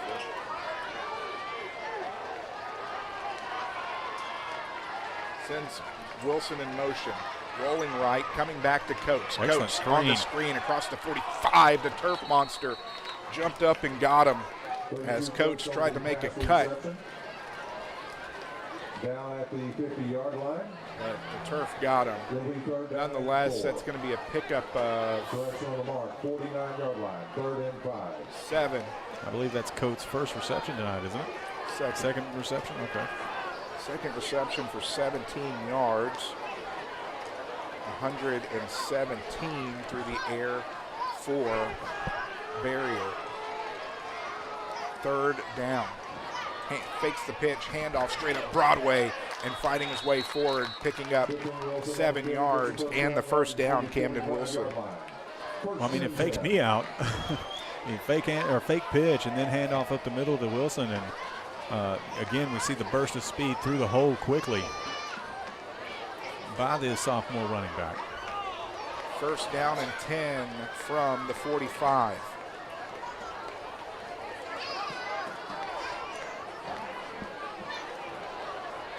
Seconds remaining in the first half. Cunningham checking in. Moore checking out. Barrier will come under center. In Bulldog territory. Puts the ball on the turf. There's a scrum. I don't know if he was able to grab it back. We'll have to see when the bodies get off the pile. Looks like he was. Barrier did get back on it. It's always scary when you have your quarterback reaching his hands in there trying to pull the ball back in and defenders trying to jump on it. Well, the second missed snap, the first one was a high snap. That one he was under center and it just didn't connect with him. Second down and 11 from the Panther 40, from the Bulldog 46. They load Wilson in the backfield, 2 receivers to the far side. Rolling to his left, under pressure, great block, and having nowhere to go. Not quite. Back to the original line of scrimmage. Going to get a pickup of 1. We'll bring up 3rd down and 10.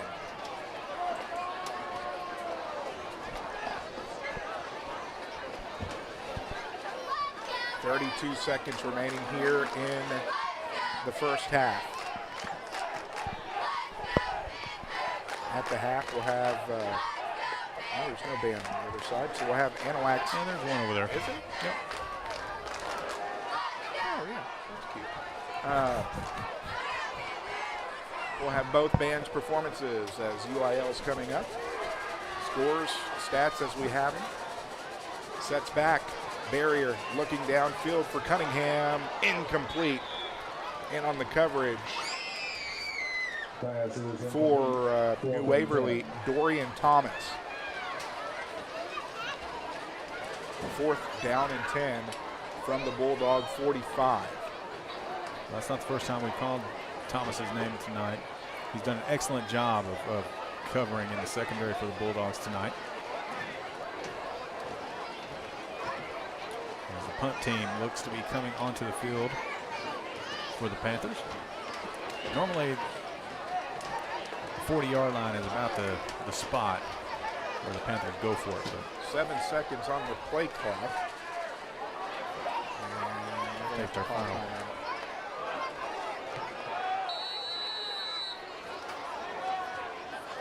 Delay a game unless they got the timeout. Yep. On the play. Delay game call against the Panthers. 5-yard penalty remains 4th down. A little big on throwing their flags. Yeah, we had a couple of calls that just we didn't see the flag fly, but nonetheless, call was made. 56 seconds remain. Ball is pushed back to midfield. Snap back. Punt. Good punt. Is a very good punt. End over end is going to fall down to the 15. Oh. Breaks the first tackle, but is not going to get any farther than that. So with 17 seconds remaining here in the first half, we'll see if the Bulldogs want to try to take some shots downfield, or if they'll take a knee and take it to halftime, getting the ball in the second half. You know, I'm surprised that Coach Neese didn't opt to go for it there at the 4th down. You know, they were at the 45 before the penalty was called on the delay of game. But with less than 30 seconds left, I'm surprised he didn't try and take a shot at the end zone. But the safe play to punt it away. It was a good punt by Della O. And Bulldogs will start at 15. We'll see if they take a shot down the field. Yeah, it looks like they're going to be aggressive. They're coming out with 4 wide. They're going to have trips to the near side. They're on the near hash. He's going to send the man in motion. There'll be 2 receivers to each side. Irwin's going to set back. He is going to unload it downfield, and whoa, what a catch. My, oh my, the speed right there by Jeremy Miles. From the 15. Passes complete to number 1, Miles. Inside Anahuac territory. They'll be 1st and 10 from the 40. See where they mark the ball. At the 40. 45-yard pass and catch.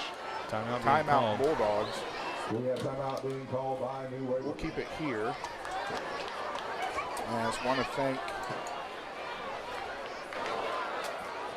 Swanky Insurance Agency, 411 Miller Street here in Anahuac, 409-255-0644. You can find them on the web, swankyinsurance.com, SWONKE insurance.com. Want to thank Todd for his sponsorship of the second quarter here in Anahuac, and really no complaints if you're head coach Greg Neese about what's gone on here in the first half. You've been able to play very good defense. You've been able to do some good things on offense, and even your special teams is looking a little bit better today as well. You know, special teams definitely looking a little bit better, and you know, they've been able to contain the Bulldogs so far. I mean, heck, you got 7 seconds make it left, and the Bulldogs are definitely going to take a shot here before they go into halftime, as they will be receiving the football, as you said earlier. I want to let everybody know that Anahuac Sports Live will be at Texas Gator Fest next weekend. We're going to go live on Facebook for all of the Gator Roundup and the Gators that will be brought in, so please be sure to look out for that. 1st down and 10 from the Panther 40. 7 seconds remain here in the half. rolling right, unloading the ball, is going to be knocked down. As that will be the last play of the first half. We invite you to stick around for a halftime show being brought to you in part by the 30th Annual Texas Gator Fest. Your score at the half, Anahuac leads New Waverly 19-5. Back after this on Anahuac Sports Live.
Introducing the 2022-2023 Waverly Silver Stars Go Team.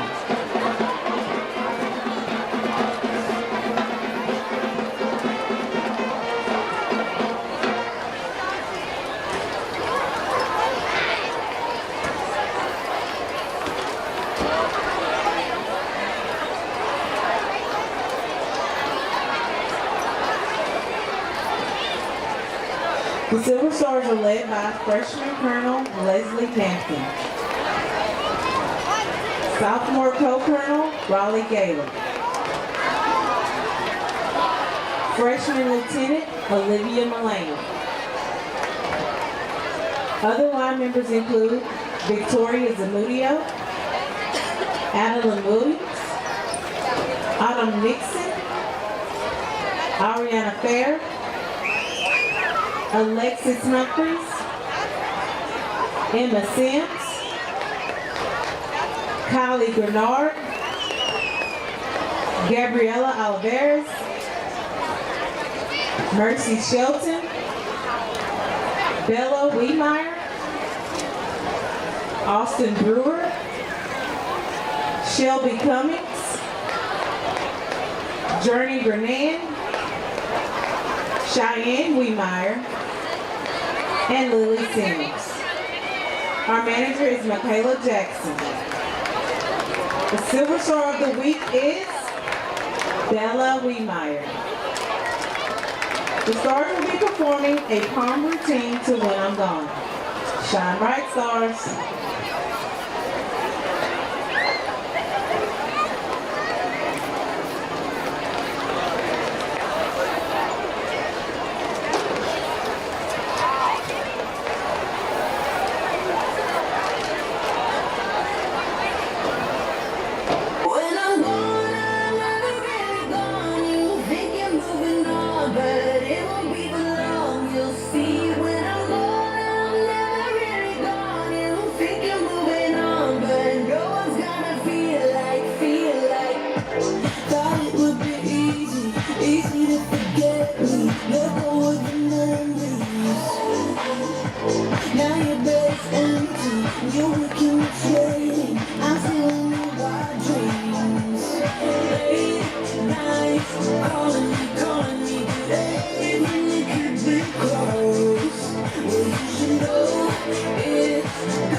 It won't be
Bulldog Band. The band is under the field direction of drum major senior Emma Anderson.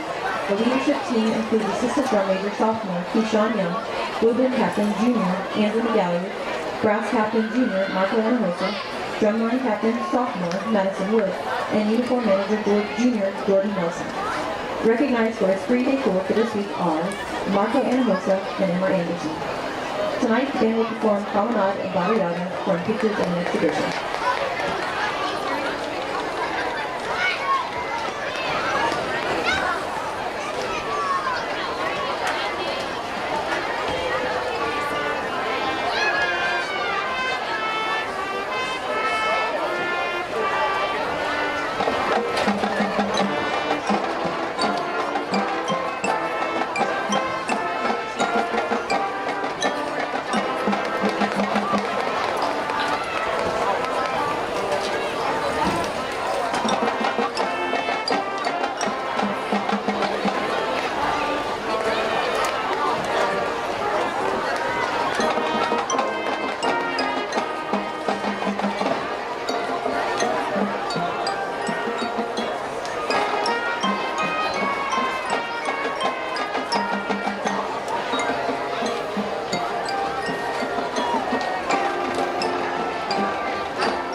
gentlemen, I am proud to present your 2022-23 Panther officers.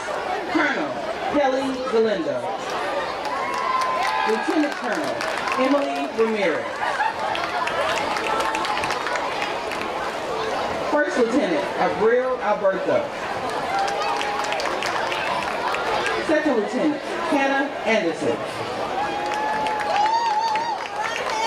And our social officers, Jayla Curl, Taylor Curl, Linnell Garcia, and President Cadence Whitmire. And congratulations to our Spirit Girl of the Week, Cadence Whitmire. And now, ladies and gentlemen, taking you on a blast to the 80s past with their hip-hop 80s mixed routine, your Anahuac High School Pantherettes, under the direction of Julia Johnson. Can't touch this. Can't touch this. Can't touch this.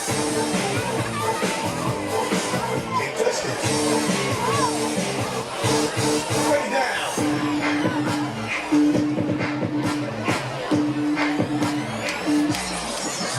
Oh, I stop till I'm awake and listen. I sit back and brain convention something that's a holding me tightly, so like I walk me daily and nightly. Yo, I don't know, turn off the lights and I'm flow. If it was a problem, yo, I'll solve it. Check out the hook while I do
Ladies and gentlemen, please welcome to the field your award-winning Pride of Anahuac Marching Band. The band is under the field direction of drum majors Brielle Christensen, Pablo Salazar, and Kaylee Perez. Color guard is led by Captain Yvette Garcia and co-captain Savannah Desmond. Color guard sponsor is Mrs. Jennifer Bogey. Directors for the band are Mr. Cody Cunningham, Mr. Morgan Contreras, and Mr. Aaron Porter. And this week's Marcher of the Week is Oscar Mejia. Tonight the band will be performing a portion of their UIL marching show, Immortal Beloved. Soloist for tonight is Tyler Farrow. Drum majors, you may begin when your band is ready.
Alex Outram, Trent Hart, Terry Fortenberry back here at the half from Kyle White Stadium, where the Panthers lead the Bulldogs 19-5. We just saw both bands do their performances. Great job by both bands tonight. But looking at the first half, Trent, we talked a little bit about it in the pregame show where the defense and offense showed up in a big way last week. Special teams were a little bit behind where the defense and the offense was, but this week it's been all three levels really clicking. Well, they have, and it's like they picked up right where they left off against Hardin Jefferson, and both the offense and the defense is coming up huge. Thomas Dello and Camden Wilson working out of the backfield, really stepping up in a big way, filling in for the shoes of Landon Corbett. Very impressive. I'm sure you got their stats from the first half here shortly. But overall, a very good football game put together by the Panthers. But don't discount these New Waverly Bulldogs. They're a very dangerous football team. We've seen them make huge pass plays down the field, and they're going to go in and make their adjustments too, and we'll see what they got coming out for this second half of football. Absolutely, and some of those athletes that you're talking about, Jeremy Miles, Will Larison, who Larison's got a couple receptions for 27 yards. Miles got 2 receptions for 71 yards. We talked about Larison in the pregame show, over 1,000 yards rushing last year, almost 1,400 yards all-purpose, and in the first half held to 7 rushing yards on 6 carries for Larison. As for Irwin, he had 3 carries for 16 yards. Through the air, he had 154 yards passing, 9 of 21 through the air for Irwin, including 2 interceptions. Sherwin had a reception for 3, Schaub had 2 receptions for 31, and Joe Bryant a couple of receptions for 35 yards.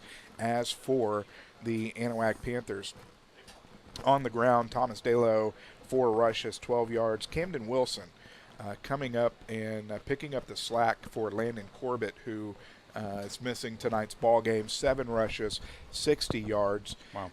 Through the air, 117 for Brady Barrier as he goes 7 of 13 for 117 yards, 2 touchdowns. Both those touchdowns coming to Robert Bailey, his 3 receptions, 36 yards. Quandre Coates, a couple receptions for 17. Talon Cunningham, 1 reception for 34. Thomas Delo, 1 reception for 30 yards. So as both teams are getting set to come back onto the field, Trent, we saw what the defense can do when they pressure the quarterback. What kind of adjustments do you think both sides need to make coming into the second half? Well, I think if you're the Anahuac Panthers and you're the defensive coordinator for that team, you don't want to change a whole lot. You see good things happening. Defensively, in the secondary, they're covering well. They're knocking down passes. They're making the interceptions. Up front, they're getting good penetration. They're throwing in the blitz packages, getting into the backfield, making the quarterback feel uncomfortable. And when they're doing that, the ball is just being floated up in the air, and then that creates opportunities for turnovers. As far as the offense is concerned, I don't expect too much change there either. We're going to see probably a little bit more balanced attack from the Panthers when it comes to the run and the pass. If you're the Crockett Bulldogs, you've got to find a way to just I'm sorry. I don't know why I said Crockett. I guess because the Bulldogs both are the same mascot. And we were talking about Crockett just a while ago, so forgive me, New Waverly fans that are tuning in. But if you're the New Waverly Bulldogs, you've got to figure out a way to defensively to stop the pound game from the Panthers. And, there is the passing attack, too. You just don't know what's coming at you at that point. I'm sure that they talked about it, and they're going to try and cover a little bit better, especially on the second level of their defensive backs. And offensively, they've got to figure out a way up front to keep the Panthers from getting into the backfield. We talked about it just a second ago. Other than that, they're about to get ready to kick off here, so we won't have time to go over too many scores. So I'm going to switch it over to the live feed here. Turn field level down. Quick scoring update out of Hardin-Jefferson. East Chambers trailing Hardin-Jefferson at the half, 10-7. Silsbee on top of Needle and 17-0. Little Cypress, Mauriceville up on top of Bridge City, 14-7. Barbers Hill all over Baytown Sterling, 28-7. End over end kick is going to fall to the 15, 25, 30, 35, 40. And trying to strip the ball. He's still on his feet. Into midfield, carrying 3 or 4 Panther defenders. Will Larison. Wow, what a great return run. And thankfully, Anahuac didn't have deja vu from last week, was able to get him down, but great field position here to begin the second half for the New Waverly Bulldogs. Well, we talked about, the special teams, doing a little bit better this week. And like you said, we almost had a deja vu there from the special team of old to where he almost broke one. But what a hard, great run there to get into Panther territory. So starting at the 42 of the Panthers, the Bulldogs bring their offense back onto the field. Out of the gun is Irwin. Pitch left is going to go to Larison across the 40. He's got a quick burst out of bounds at the 30. We'll see if he got any further. It's going to be a pickup of at least 12. I think you're going to see a lot of more of that, sideline to sideline runs from the Bulldogs here in the second half. Pickup of 14 for Larison. Move the chains. First down and 10 from the Panther 28. Another couple scores. Corrigan Camden over Curryville in the second quarter, 20-8. And Jasper Newton tied at 6 at halftime. Who'd you take in Tarkington versus Huntington? I took Huntington at the last minute, unfortunately. Pitch right, met in the backfield by Quandre Coates, and Larison's going to lose at least a couple there. He's going to end up losing 3. Brings up second down and 13. Buhner over Crockett currently 14-7. Orangefield over Shepherd 21-8. As you mentioned, the Hardin-Jefferson Hawks beating the East Chambers Buccaneers 10-7. And you got the Hardin Hornets over Trinity 14-3. Irwin is going to keep it straight up Main Street, is going to get back to the original line of scrimmage. We got Barbers Hill leading Baytown Sterling 28-7 at halftime.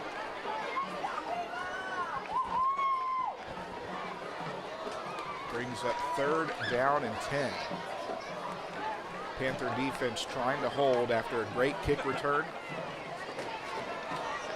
And a nice opening rush from Will Larison. Trips to the near side, bunch formation.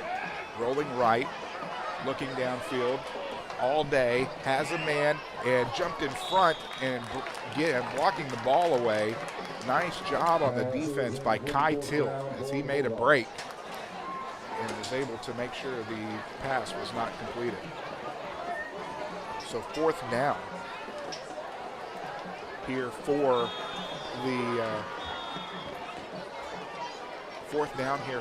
the Bulldogs. It does look like they have their field goal unit out. As we have official timeout, Woodville is leading Liberty Panthers 21-7. Cold Spring Oakhurst trailing Hampshire Finette 14-6. That's a little bit closer than I thought it would be. P&G and West Orange Stark are showing 0-0 in the first quarter. That was an interesting game that I was wanting to keep up with going into this week. P&G and West Orange Stark. Oh yeah, always a good matchup there. So field goal unit is on the field. It would be, the holder is set at the 35, make it a 45-yard field goal attempt for Edmonds. It's pretty impressive. Snap back, down, kick is up, end over end. It's going to fall into the hands of the receiver who is back deep for the Panthers. He's going to come across the 20, 25, still finding his way forward, is trying to break loose down the sideline. Wow. What a nice return for Talon Cunningham. A little slow to get up, but what an effort by Cunningham to catch that missed field goal in the end zone and get it back to the 35-yard line. So it's going to end up right where they would have gotten it anyways. Right. But nonetheless, no points added for the Bulldogs, and the Panthers will take over for their first possession here of the second half with 9:47 remaining in the third quarter at their own 35-yard line. Bridge City keeping it interesting. Little Cypress Mauriceville leading it, though, 14-7. Now the gun's Barry.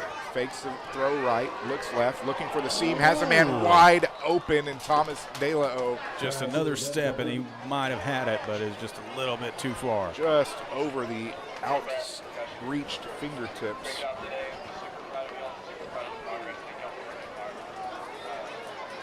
Ladies, if you're missing something very important, I have an item turned into the press box. A cute little throw number. Second down and 10 from the 35. And you're probably going to need it. Offset pistol, handoff, deep backs Wilson. Wilson still on his across feet. To 45, Makes across another move. midfield, 45, 40, 35. Oh, we got a flag. I don't know if it was a block in the back. We'll see what it is. It was on the near side down here. Completely. There was nobody down here.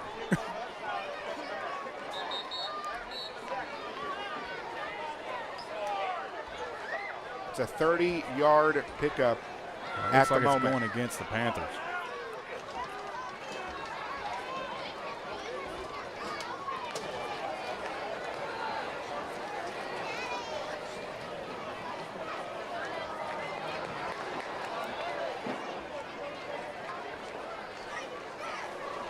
Looks like they're trying to figure out how to call it. Listening to the side here, they're thinking about a personal foul. I don't know if there's a block in the back. But it was the flag was thrown here at the near sideline, and this sideline judge must have saw something across the field because there was nobody over here. Yeah, the whole play was on the other side of the field. No, yeah, it was just those two over there. So they're coming and talking to head coach Greg Neese first.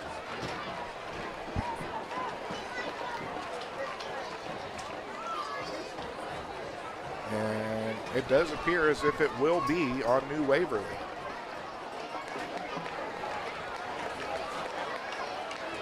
A personal foul call against the Bulldogs. Decline. That penalty will be declined. The run by Wilson will stand at the 35-yard Personal line. foul tack on. So it must not have been approved.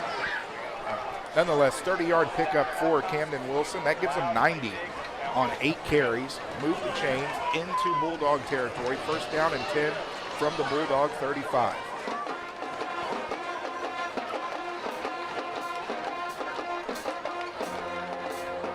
Nine and a half minutes remaining here in the third quarter. Panthers trying to extend their lead.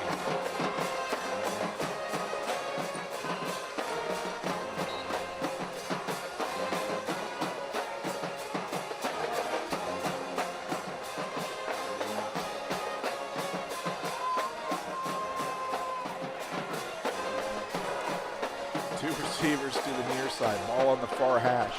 Under pressure, is able to get it away somehow to Cunningham, not Cunningham, to Wilson. Wilson around the right side, pickup of 18.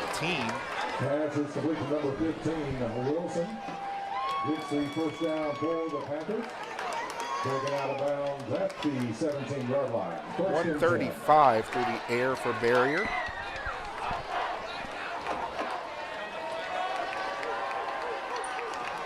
No. First down and 10 inside the red zone. From the Bulldogs 17.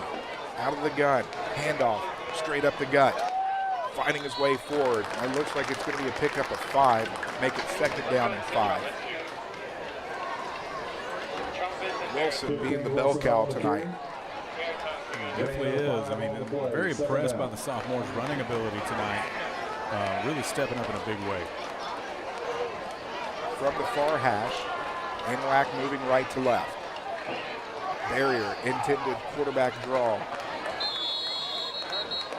Number 5, Barrier. He's going to pick up at least 2. They're going to move it down to the 9. So give him a pickup of 3. Brings up 3rd down and about a yard and a half. Barrier trying to get on the positive side of rushing yards. Right. He's had to jump on a couple fumbles, so not exactly his fault.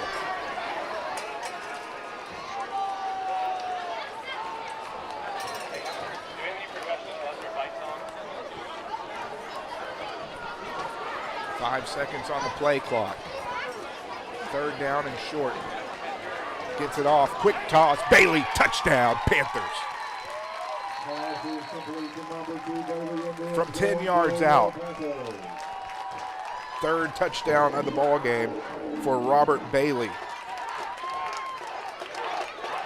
3rd passing touchdown of the game for Brady Barrier. 25-5, Panthers lead.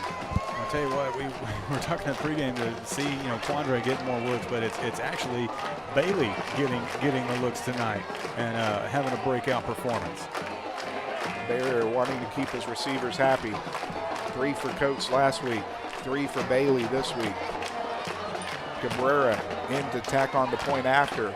Kick is through and true. So with 7:45 remaining here in the 3rd quarter, the Panthers have struck first in the 2nd half. They extend their lead 26-5. Back after this on Anahuac Sports Live.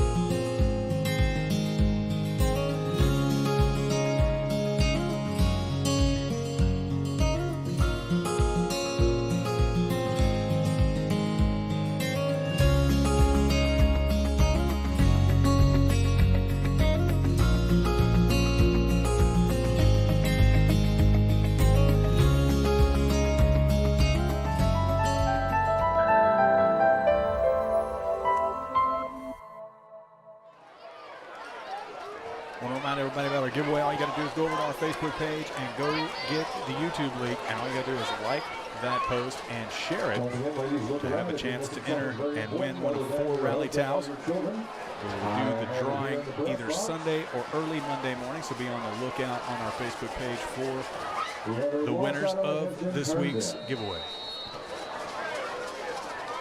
Cabrera teeing it up at the Panther 40. Panthers' latest successful drive. Bulldogs are going to be looking to strike back. End over end kick is going to fall to about the 17. Across the 20, 25, 30, 35, has a seam, 40 spin move at the 45. Again, dragging Panther defenders with them. Going to set up in good field position once more. And I tell you what, Will Larson has been kicking off these drives with some intensity. Well, he has, and I mean, you would think that the kicker would stop kicking it to him, but nonetheless, I mean, he just keeps on getting the Bulldogs great field position, and they're going to get it once again here as their offense trots back onto the field. There was a flag on the field as well. We're looking to see what that's about on the far sideline.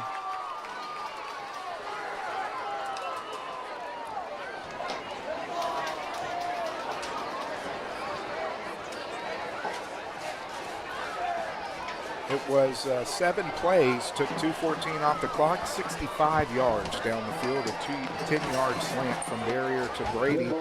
Cabrera extra point was good, extending the score 26-5. Anahuac lead on your 30th annual Gator Fest scoreboard. Personal foul is going to go against the Panthers. So for the second drive in a row, Even better field position now that they're in Anahuac territory. it's their second drive in a row opening in Anahuac territory, this time at their own 30, at the Panther 38. Want to thank Julia Luna Real Estate, 806-275-0387.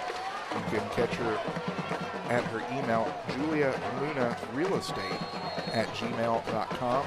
I want to thank Julia for sponsoring the third quarter here tonight on Anahuac Sports Live. From the Panther 38, Bulldogs set up shop. Handoff is going to go around the left side. It'll be a good pickup. See if it's going to be 5 or 6 for Will Larison. It's like 5 from up here. Pick up a 5, 10 carries, 23 yards for Larison. Brings up second down and 5.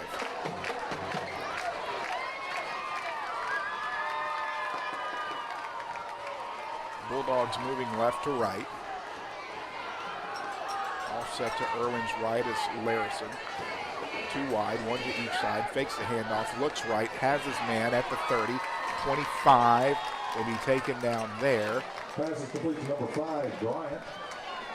It's going to be a pickup of 7, move the chains, first down. Well, I talked about that in the first quarter too. The fake handoffs and getting the Panther defense to bite on them is definitely opening things up toward the numbers on each side of the field for the Bulldogs in the pass game. And we saw another good first down pass and completion.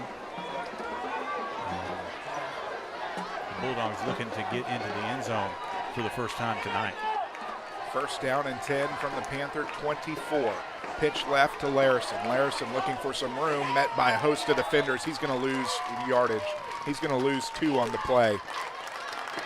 A great pursuit there by Garrett Dye, getting to him first, and then the host of Anahuac secondary getting him back behind him for the loss on the play. Loss of 2 on the play. Second and 12. Second down and 12 from the Panther 26. That was actually Presley Mouton that hit him first. Sorry.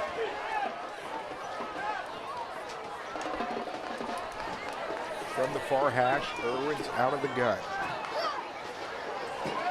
Fakes the handoff. That freezes the defender, makes a break on it. That's going to be a catch. It's going to be good for 2. As it went to Schaub.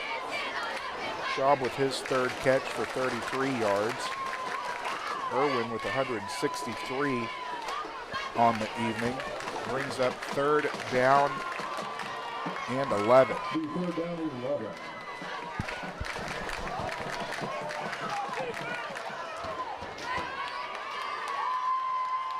Still working off the far hash. 2 receivers to the far side. Rolling left to the short side. Under pressure and is going to be incomplete. Pass is incomplete. 4th down and long. That was the 25th passing attempt for Irwin here. With about a quarter and a half left to go. I imagine they're going to be keeping the offense out on the field. Clock stopped on the incompletion with 5:12 remaining in the 3rd quarter.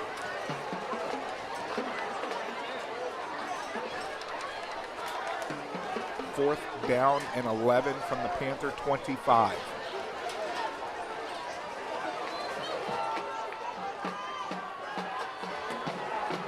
Two wide with Sherwin to the near side.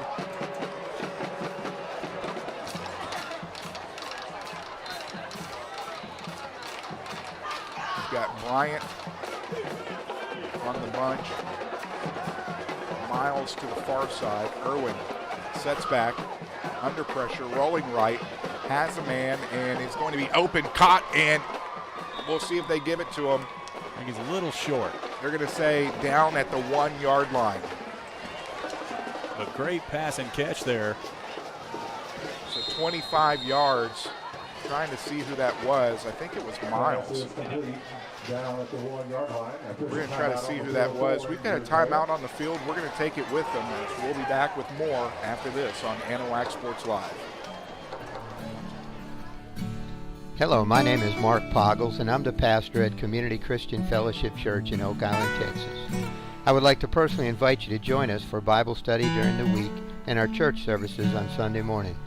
We have a nursery for the little ones, and our church family will greet you with a smile on their face and a loving heart. Come and celebrate with us as we study God's Word and give Him all the praise and thanks He deserves. Hope to see you there. Take care and God bless. Go Panthers!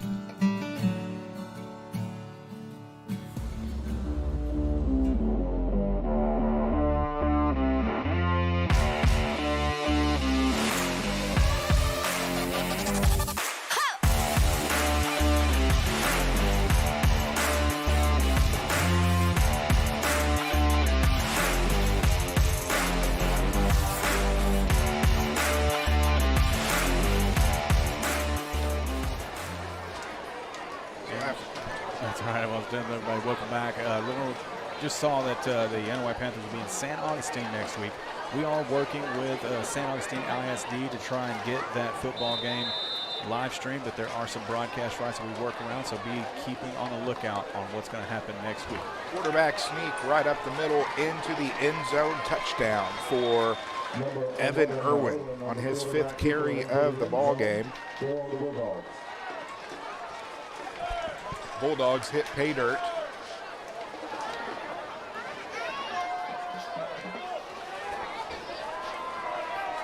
With 4:51 remaining here in the 3rd quarter. Trying to tack on the extra point to make it a 2-score ball game.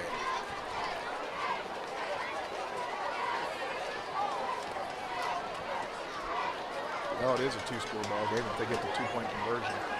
So that's what they're doing. Handoff is going to be bobbled, picked up, and Quandre Coates has it. Got plenty of room. We'll see if he can make a move. There's one defender to beat, and he is going to beat him, and Coates is going to take the 2-point conversion all the way to the house. I cannot tell you the last time I saw a game where two-point conversions got brought back by the defense. But here we go. Tack on 2 more for the Panthers. The Bulldogs strike with a touchdown, but the Panthers answer back with 2 of their own. Your new score, Panthers leading the Bulldogs 28-11. We'll be back to recap it after this on Anahuac Sports Live.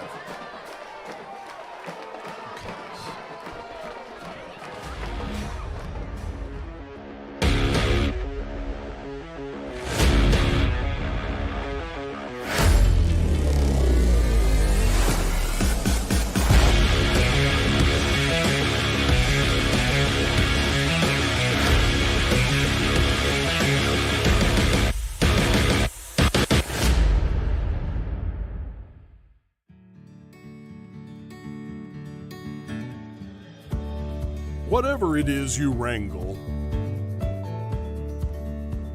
whatever seeds you sow, no matter what you nurture or what you choose to grow, at Texas Farm Bureau Insurance, we're proud to protect all Texans. Out from Trent Hart, Terry Fortenberry, your prime-time crew. High atop the catbird seat here from Kyle White Stadium, as the Bulldogs have tacked on a touchdown of their own. But the Panthers scooped up the 2-point conversion, took it back to the house for 2 points of their own. Onside kick is going to be recovered by the Bulldogs, and trying to advance it. Not sure what those early whistles were about it when the play was still going, but the onside kick recovered. Dorian Thomas on the recovery on the onside kick, so the Bulldogs will get another possession after they took 2 minutes and 45 seconds off the clock. Well, and what that does, I mean, it puts the defense back on the field. They've already been on the field most of this quarter so far. And you got to start worrying about getting a little tired at this point. Looks like we've got some discussion. It was 2:46 off the clock as the Bulldogs drove 62 yards in 9 plays, 1-yard quarterback sneak by Irwin. When you score 28-11, Anahuac leads it on the 30th annual Gator Fest scoreboard. Handoff, straight up the middle, and is going to go for 2 to Larison. 12 carries, 23 yards for Larison.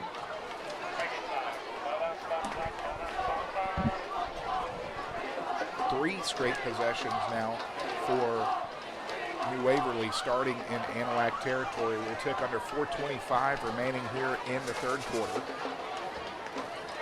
Irwin's out of the gun, second down and 8 from the Panther 46.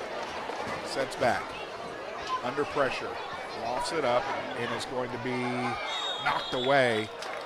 Ball intended for Joe Bryant. Quandre Coates in on the coverage along with Kai Till.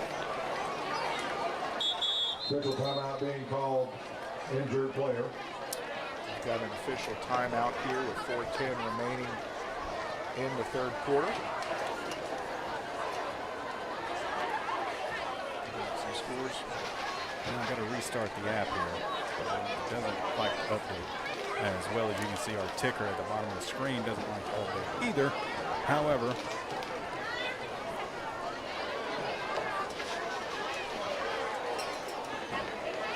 let's see here. Hardin still over Trinity, 21-3 in the third.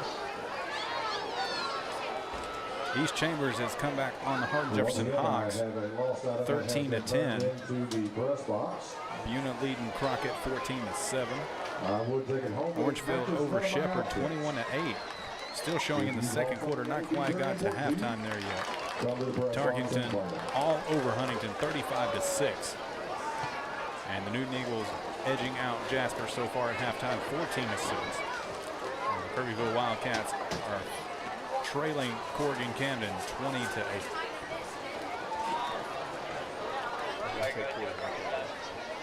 Passed it up. Corrigan's playing really good football right now. It's going to be a team to watch going down into the playoffs.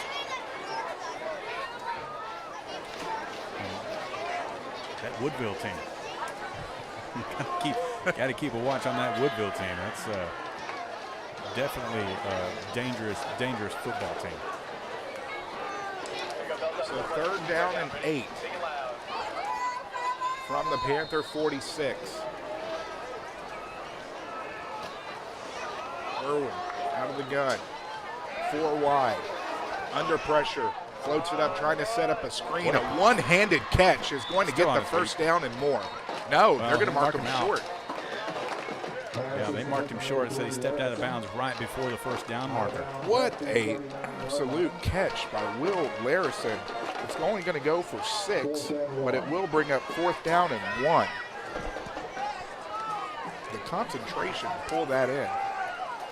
Well, definitely. That's a hell of a play. And he was well covered. I mean, it was a good pass over the shoulder, and just able to get that one hand on it, and pull it into his body. 4th down and 1 here for the Bulldogs. Their second attempt on 4th down. They converted their first one from 2 yards out. Out of the gun is Irwin, 2 receivers to the near side.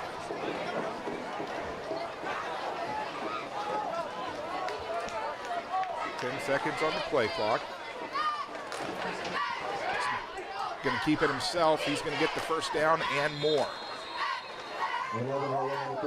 Pick up a 6, move the chains, first down. Well, the Bulldog offense definitely, looks like they're running on all cylinders here, more so than they were on the first half.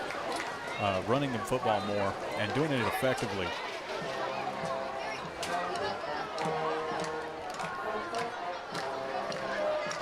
.30 and counting here in the third quarter. It's Irwin out of the gun. Bulldogs still moving left to right here in the third quarter. Handoff is going to be kept by Irwin. He's going to keep it himself. He's only going to get a pickup of 1. That'll bring up 2nd down and 9. Panthers here have been playing the bend but no break defense. haven't seen as many deep throws here in the second half as he did in the first half for New Waverly. Well, and you just read my mind. I mean, New Waverly is definitely being a little bit more conservative when it comes to the pass plays. You know, and you kind of have to, as far as, you know, the interceptions and the turnovers that happened in the first half. From the far hash, going to send trips to the near side. Irwin offset to his right. Sets back, under pressure, is going to have a man wide open at the 25, 20, be taken down there at the 20. So that's going to be a pickup at 12. Pass is complete. We have an official timeout being called on the field for injured player. Pickup at 12, and that went to Sherwin. His second reception for 15. Over 200 yards passing now for Evan Irwin, 206 to be exact.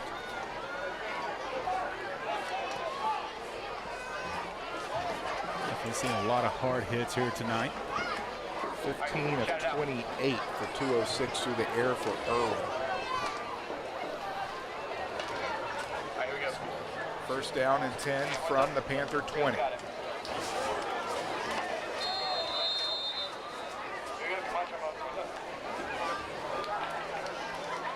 Four wide.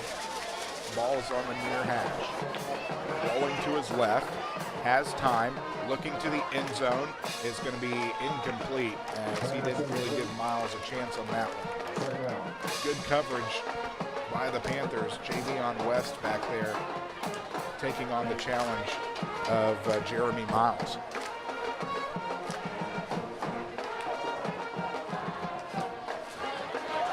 Second down and 10 from the Panther 20. Clock stops on the incompletion with 2:10 remaining here in the third quarter.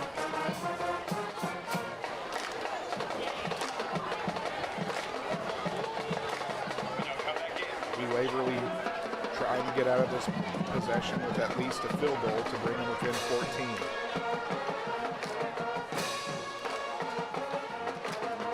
Play clock at 1, play clock at 0. Did they call a timeout? Looks like they got the timeout just in time. They did get the timeout. We'll take it with them. 2:09 remaining here in the third quarter. Panthers still lead at 28-11. Back after this on Anahuac Sports Live. Custom processing, professional guided hunts, hide tanning, and gator merchandise. Porter's Processing and Alligator Farm offers a personal experience like no other. Locally owned and operated in Anahuac, Texas since 1987, Porter's has been Southeast Texas' premier choice for any hunting adventure need. Now offering full-service processing of gator, deer, beef, hogs, and other wild game. Make Porter's Processing this hunting season's one-stop shop. Visit them today at portersprocessing.com or call 409-267-8413. Building a new home? Does your driveway need that long overdue facelift? Or are you just looking to finally get your lot cleared and ready to build something great? Look no further and trust the locally owned and operated professionals at Title Services Incorporated. No need to hire multiple contractors. Title Services does all phases of residential and commercial land clearing, house pads, ponds, dirt and rock delivery, and demolition. Call for a free estimate 409-267-1057 or visit them on Facebook at Title Services Inc.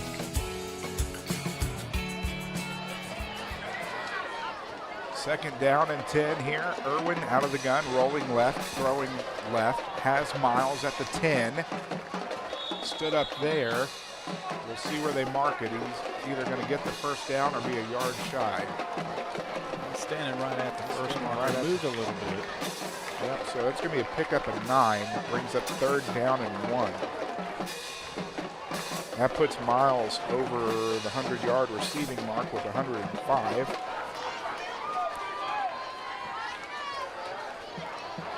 Third down and short. Irwin out of the gun.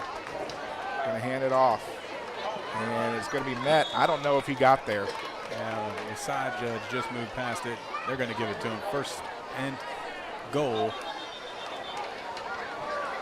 So a pickup of 1 for Larison, but that's enough. First and goal from the Panther 10. Just a timeout on the field, injured player. Minute 25 remaining here in the third quarter. couple of long third quarters back-to-back weeks. Definitely have. At least it's not raining this week. So update, Newton leading Jasper now 20-6. I was kind of expecting a high-scoring affair on that game. But Newton taking care of business. Definitely heated rivalry game.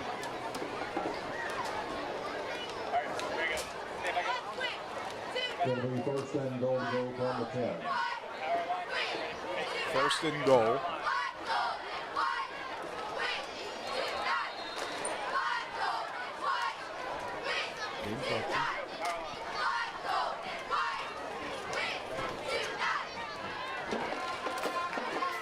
Quarterback sneak is going to go straight up the middle. He's going to get forward progress to about 7. Winter.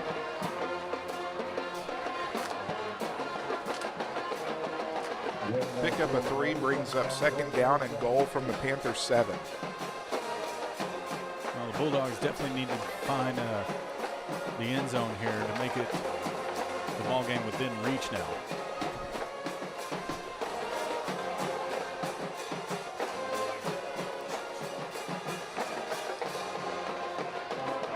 Four wide, 2 to each side. Ball on the far hash. Irwin.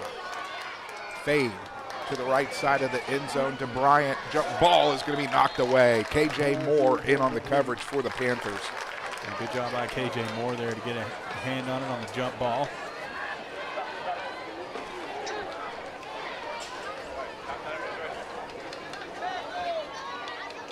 I want to thank Avery and Kate Outram for tuning in tonight.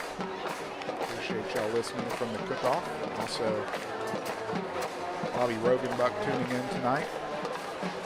Thank you all for tuning in to Anahuac Sports Live. 32 seconds remaining here in the quarter. Irwin under pressure. Sets up in the pocket. Rolls right. Looking for a man as that is going to be... It's caught and on. Down by contact. Pass is completion number 10 done at the 5-yard line. It'll be 4th down, goal to go. Some kind of signal, that'd be nice. So like a catch signal or something. 2. But we want to thank all of the new Waverly fans for joining us here tonight as well. And that's good. Sound is the end of the third quarter. Ladies and gentlemen, don't go anywhere. We're going to be back with the fourth and final quarter of Texas high school football, where the Anahuac Panthers lead over New Waverly 28-11 on the 30th annual Texas Gator Fest scoreboard. And we'll be back right after this.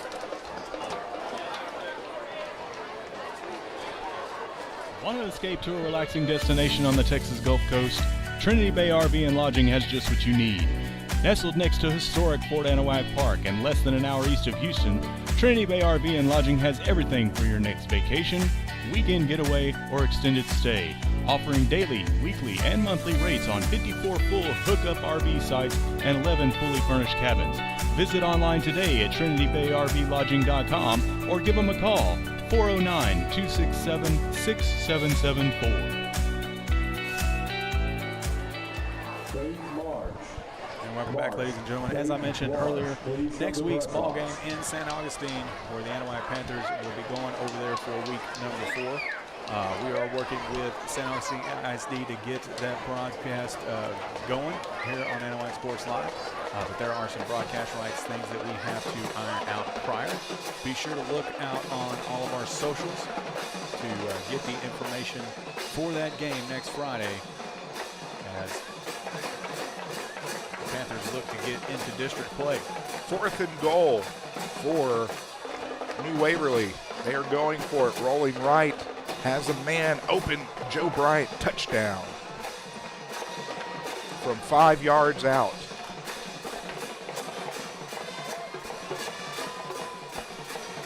Good design play there and called by the New Waverly offensive coordinator. So 5 seconds into the 4th quarter, the Bulldogs hit pay dirt.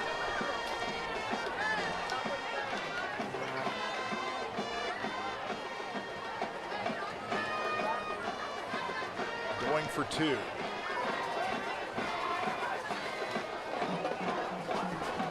They've got 4 receivers to the near side, 1 to the far side. Ball on the ground. Ball is on the ground again, and this 2-point conversion is going to be no good. So with 11:55 remaining in the ball game, the Bulldogs strike back, but the Panthers still lead by 11, 28-17. Back with more after this on Anahuac Sports Live. Since 1948, Wilcox Drug Store has been the Anahuac area's most experienced and trusted pharmacy. Continuing its long-lasting reputation for personal attention to all your medical needs, Wilcox Drug Store offers counsel, refills, transfers, compounding, flu shots, and delivery.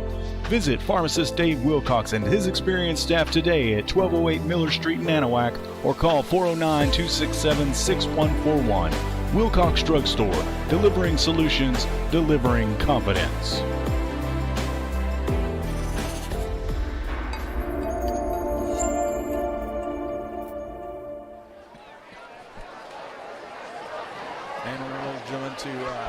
Not forget about donating to Anahuac Sports Live. You can get a special shout out or your message live on the air. All you got to do is go to Venmo at Anahuac Sports Live, CashApp, Anahuac Sports Live, the QR code on your screen for PayPal. And we'll be sure to get your shout out and your message out there. I appreciate everybody's support as we continue to bring Anahuac Panther football weekly for free on YouTube and the middle school and JV games. I think we're going to continue to do that on Facebook.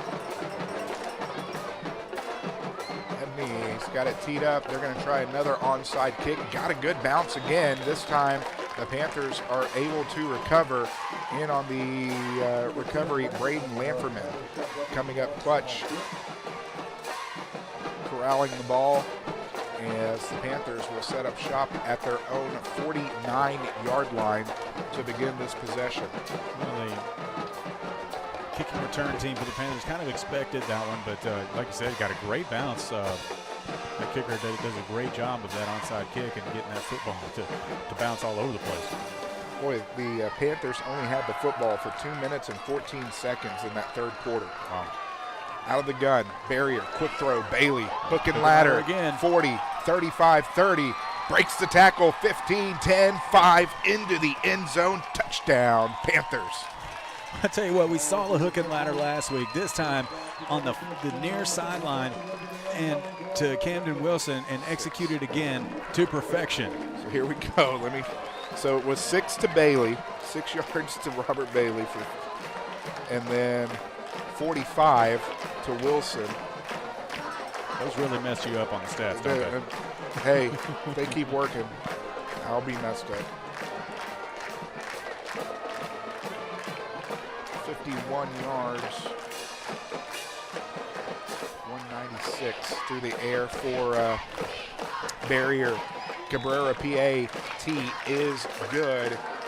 And just like that, the Panthers strike back on the hook and ladder. Your new score, Anahuac leads New Waverly 35-17. Back with this after more on Anahuac Sports Live.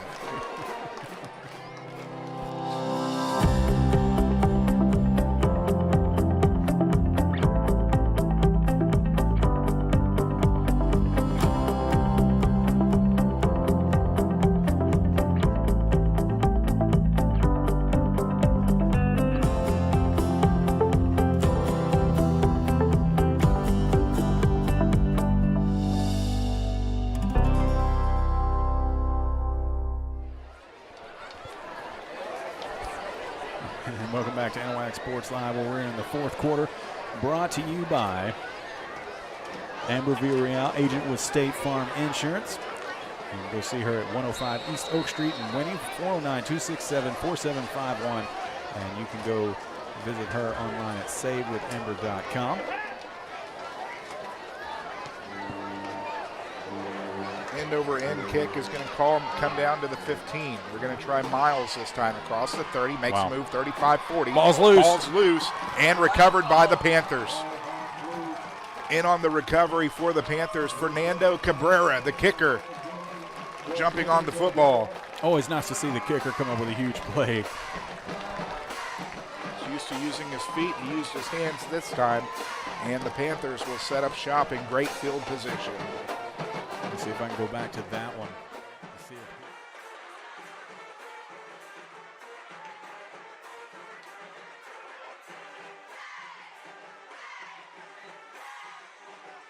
play at hand. 12 seconds is all it took on that last Anahuac drive. They went 51 yards. It was the hook and ladder as it went barrier to Bailey. The pitch to Wilson as he took it to pay dirt. Extra point was good. 35-17 on your Gatorfest scoreboard. Going long, going to Bailey, and it's going to be incomplete. Just barely overthrown.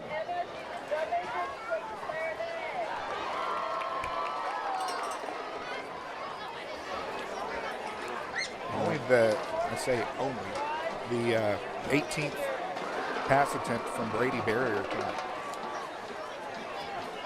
Which is low for Barrier. For what we've seen, the last couple of games. I want to remind everybody that's watching on YouTube, if you haven't done so yet, hit that subscribe button. I appreciate all of our subscribers, and while you're there, don't forget about the notification bell as well. Barrier out of the pistol, handing to Wilson the deep back. Wilson's going to be met at the line of scrimmage. In fact, we've got one saying the line of scrimmage and one saying loss a yard. Who's going to win? I think he did lose one. Maybe a half a yard. 10 carries, 94 yards for Camden Wilson.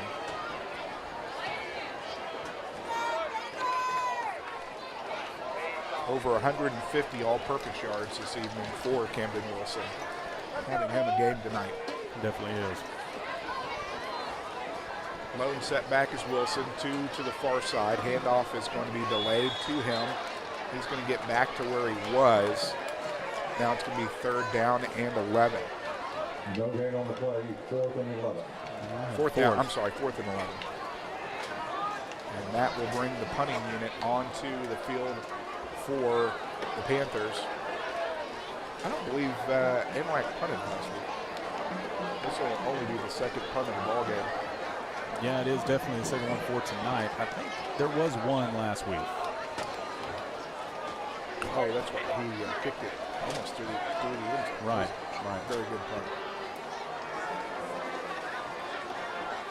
So 4th down and 11. Punt is going to go sky high. Unfortunately, not very far. It's going to take a Bulldog bounce. Bounced at the 30, recovered at the 35, and that is where New Waverly will set up shop here for their next possession. Breaks a chain of 3 possessions in a row in Anahuac territory.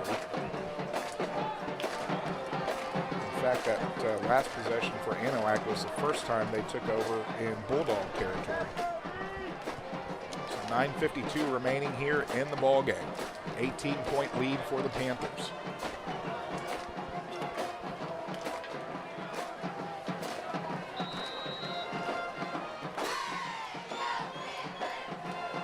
From the near hash, they're going to send trips to the far side. Bulldogs moving right to left here in the 4th quarter. Untouched and sacked. My, oh my, coming off the blind side, Garrett Dye was not touched. No, he wasn't. And just a good form tackle from the blind side, like you just said, for a huge loss. Loss of 10 on the play, 2nd down and 20.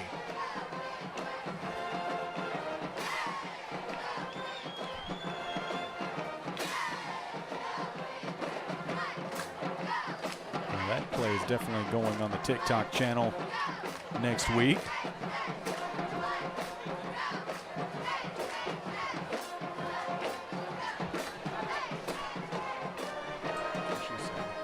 Gotcha.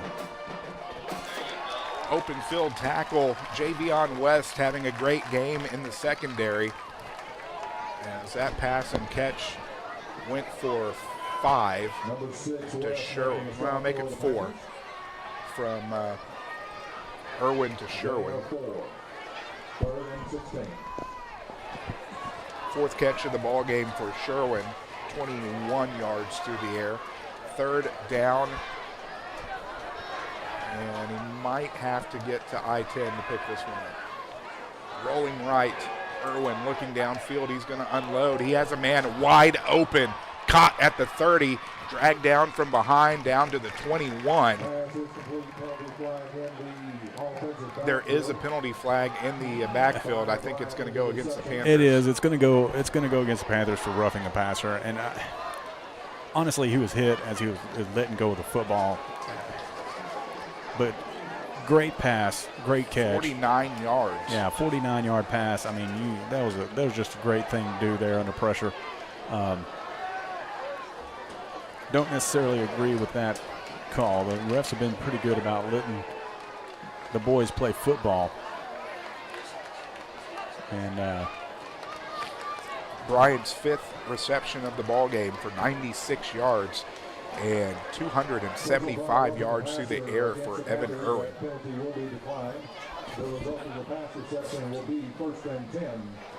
I've never seen 2 personal fouls decline.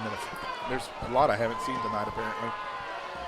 First down and 10 from the 21-yard line of the Panthers. Irwin out of the gun, hands off right side, trying to get the corner. He is going to pick up a couple. In fact, that is exactly what he got, was 2 for Larison. Will Larison still not his usual rushing yardage, 26 yards on 14 carries. Brings up 2nd down and 9. I'm sorry, 2nd down and 8 inside the red zone.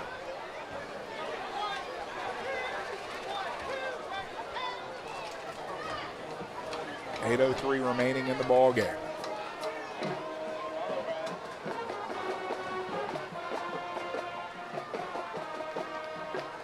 Irwin's out of the gun, offset to his left by Larison. Handoff. He's going to keep it himself straight up Broadway. He's going to fight his way forward. He's going to pick up 9, or he's going to pick up 8, and he's going to get the first down. Nope. Got him a little shy. They do have him a little shy, so give him 7. 3rd down and 1.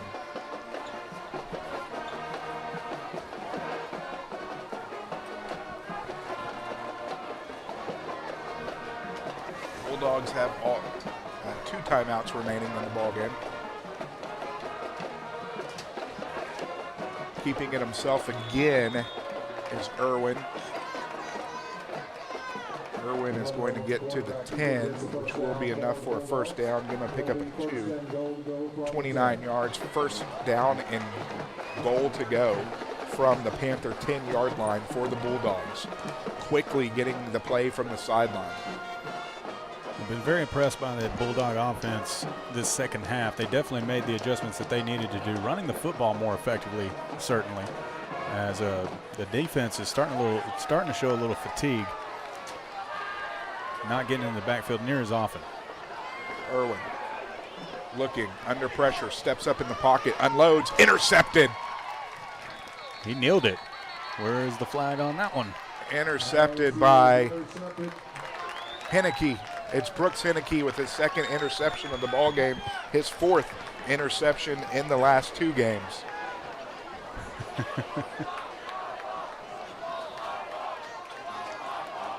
Yeah, I thought he nailed it. I'm pretty sure he nailed it in the end zone.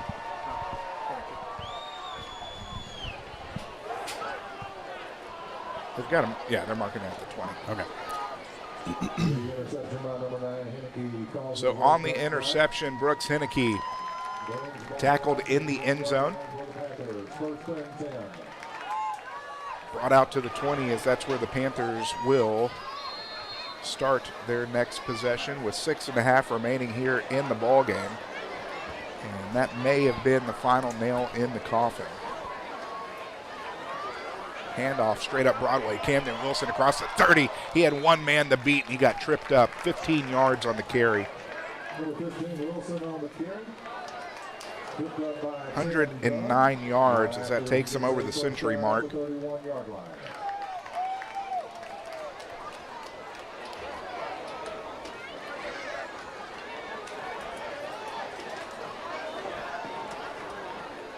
First down and 10 from the 36. So actually, it's 110 yards. 110 yards on 12 carries for Camden Wilson. Under center is Barrier. 2 receivers to the near side. They're on the far hash. Handoff straight up the gut once more across the 40. Falls forward to the 41. That's going to be DeLo with the pickup of 5. 5th rush of the ball game for 17 yards for Thomas DeLo. Second down and 5 from the Panther 41.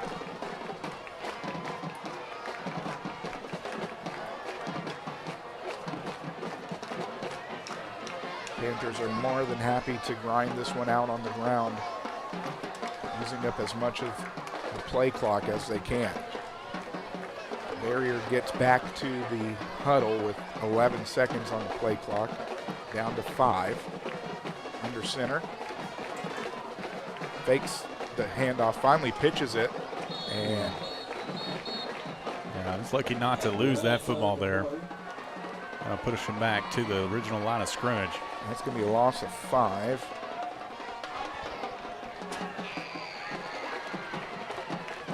We'll bring up. That's a loss of 3. Didn't make up the runs.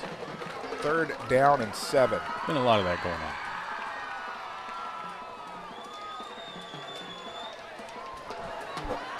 Down at 8 rather. Out of the gun. Fakes the handoff. Rolls right. Looking for Coates. Coates has it. Trying to make a move. Is not going to get there. As he's going to get down to the 40. That's going to be a pickup of 2. We'll bring up 4th down and 6.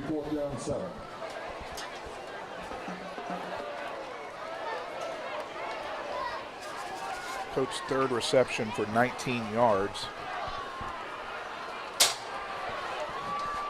Barrier a couple yards shy of 200 passing. Offense is staying on the field though with 3:40 and counting. That's an interesting call. So from the Panthers' own 40, 2 receivers to the far side. Handoff is going to go straight up the gut. DeLo trying to find his way forward. It does look like he's going to get there. In fact, he is. Pick up a 6, move the chains, first down.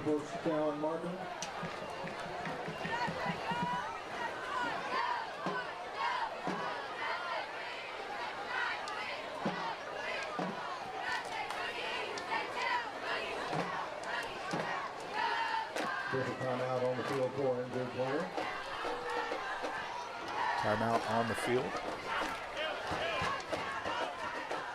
Well, good hard-fought yards there by DeLo to pick up the first down. I don't think New Waverly was expecting them to run the football up the middle like that. No, I don't believe so. Caught him off guard.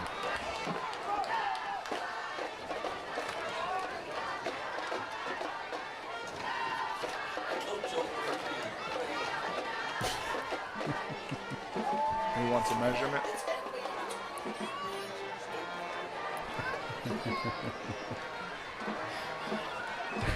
Three 3:26 remaining here in the ball game. Panthers leading 35-17. I think the Bulldog coach was wanting a measurement, but didn't get it first down. Pitch right. Wilson across the right side, across midfield, stops, pops across the 40, dragging Bulldog defenders down to the 35. I'll tell you what, Camden Hollywood Wilson is putting on a show here tonight. Pick up a 20. 138 yards on the ground on 13 carries. 201 all-purpose yards for Camden Wilson tonight, the sophomore. He'll definitely be getting a pregame graphic next week. As will Robert Bailey. First down and 10, handoff Wilson. He's going to be dragged down from behind. Let's see, it looks like they're going to give him a yard, I think.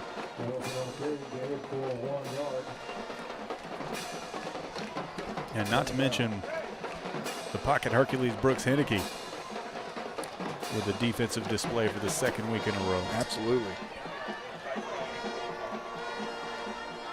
He should have 5 interceptions over his last 2 games.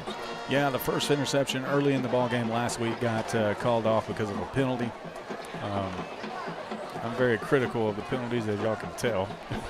But 4 seconds left on the play clock, as it looks like they got it off in time.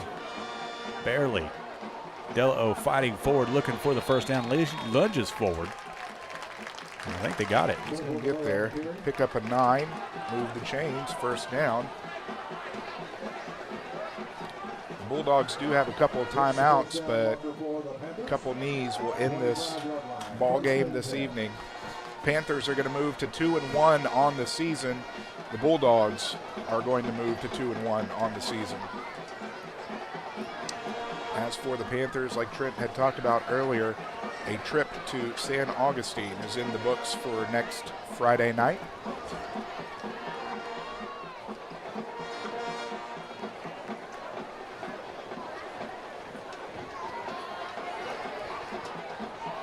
Barrier getting the call from the sideline from the Bulldog 25, first down and 10, and it does look like they are in victory formation.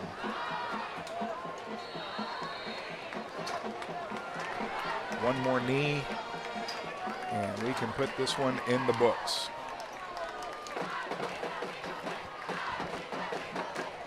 If you ain't doing anything tomorrow, go and by and visit the Texas Gator Fest Cook-Off. Next weekend, the festival will be kicking off on Friday at 6 o'clock. Got a couple of local bands being played on Friday night. And we also got Corey Morrow and Pat Green on Saturday night, the headliners. AnahuacSportsLive will be there all weekend long, bringing you live coverage of all of the Gators being brought in for the roundup. So be paying attention to our Facebook page when we go live for that. Appreciate all of our new Waverly fans joining us here tonight as we are gone final here at Kyle White Stadium. So the Anahuac Panthers have knocked off the number 9 New Waverly Bulldogs 35-17. We'll be back with a postgame show, some stats, and some scores from around the area right after this.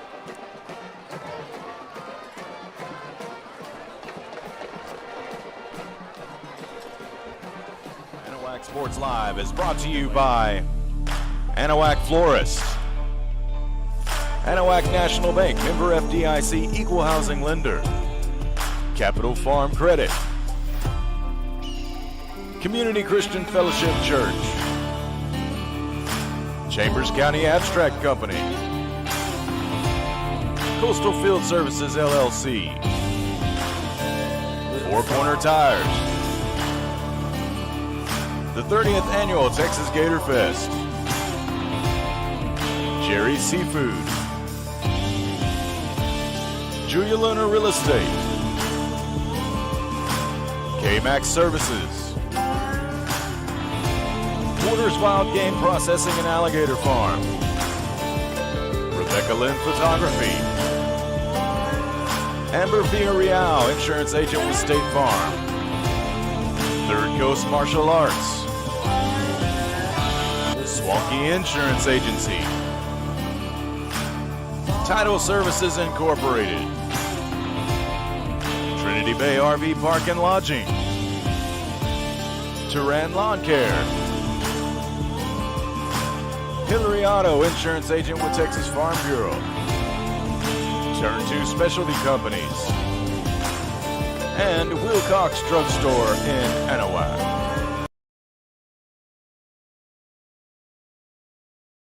Building a new home? Does your driveway need that long overdue facelift? Or are you just looking to finally get your lot cleared and ready to build something great? Look no further and trust the locally owned and operated professionals at Title Services Incorporated. No need to hire multiple contractors. Title Services does all phases of residential and commercial land clearing, house pads, ponds, dirt and rock delivery, and demolition. Call for a free estimate, 409-267-1057, or visit them on Facebook at Title Services, Inc.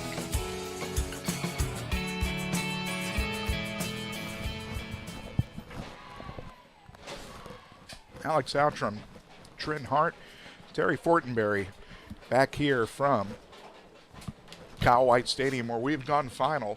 The Anahuac Panthers moved to 2-1 after defeating the New Waverly Bulldogs 35-17. Want to welcome you into the Title Services postgame show. And Trent, you know, it's one of those things that we talked about before the game, we talked about at halftime, and the Panthers defense showed up to play. That they did. I mean, you can't ask for much better effort on the defensive side of the football than what we saw here tonight. You know, Brooks Hennigy, second week in a row, 2 interceptions and a touchdown.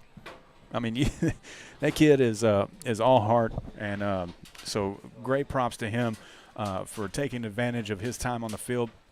But the Panther defense, you know, getting penetration in the backfield was pivotal against this New Waverly offense, and we saw it plenty of times where, you know, the blitzes coming up, making him, you know, just feel uncomfortable.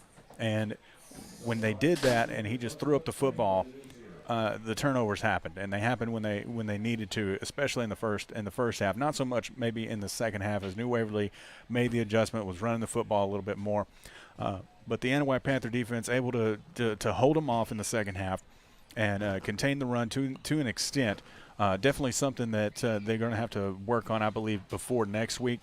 Don't know too much about St. Augustine, but we'll be doing our research on them as well to see what kind of offense they run. But it was just a great defensive effort by the Anahuac Panthers. On the flip side, offensive side of the ball, led by a freshman quarterback, 2 sophomore running backs, and a sophomore and a senior wide receiver. Right. I mean, you have 2 sophomores in the backfield. You know, Camden and Thomas Dello both getting, you know, some carries prior to tonight, but they stepped up in a huge way tonight. Camden Wilson, you know, talk about somebody who took advantage of his time on the field. That kid definitely put on a show tonight. Thomas did a great job of blocking for him and getting the yardage himself. The passing attack, not what we saw the first couple of weeks out of the Panthers, but made them count when they did. Now, and looking over New Waverly's stats, Will Larison, 14 carries, 26 yards. Evan Irwin carried it 11 times. He had 29 yards, including the lone touchdown. I'm sorry, not the lone touchdown. One of the 2 touchdowns. He did account for both of them as he threw one and rushed for one. Through the air, 105 yards for Jeremy Miles on 4 receptions, 33 for Will Larison on 3 receptions. Joe Bryant had 5 receptions for 96 yards. He had the touchdown thrown to him. It was Dylan Schaub with 3 receptions for 33 yards, and Sherwin 4 receptions for 21 yards. All in all, a really great night passing, other than the 2 INTs for Evan Irwin, as he ended up with 275 yards passing.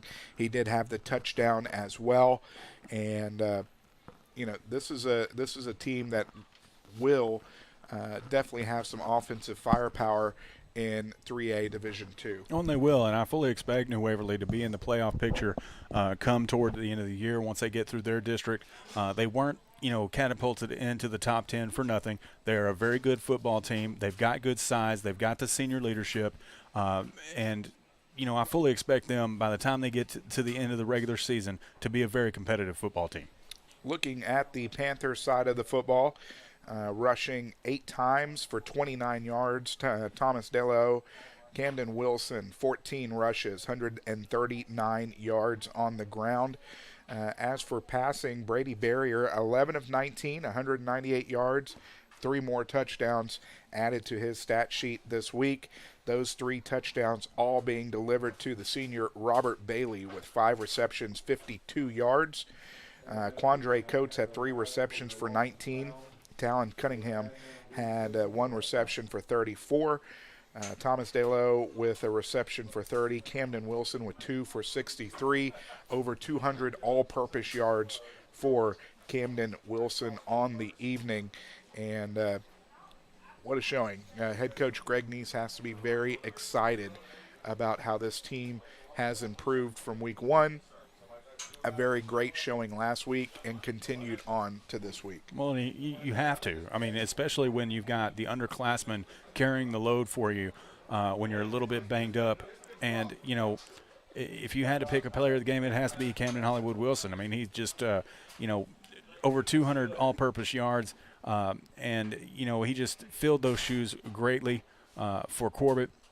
And we definitely pray for Corbett's quick healing. I hope it's not too bad of a bugaboo down in his legs, but I'm sure it'll be fine, and he'll be back in action come district.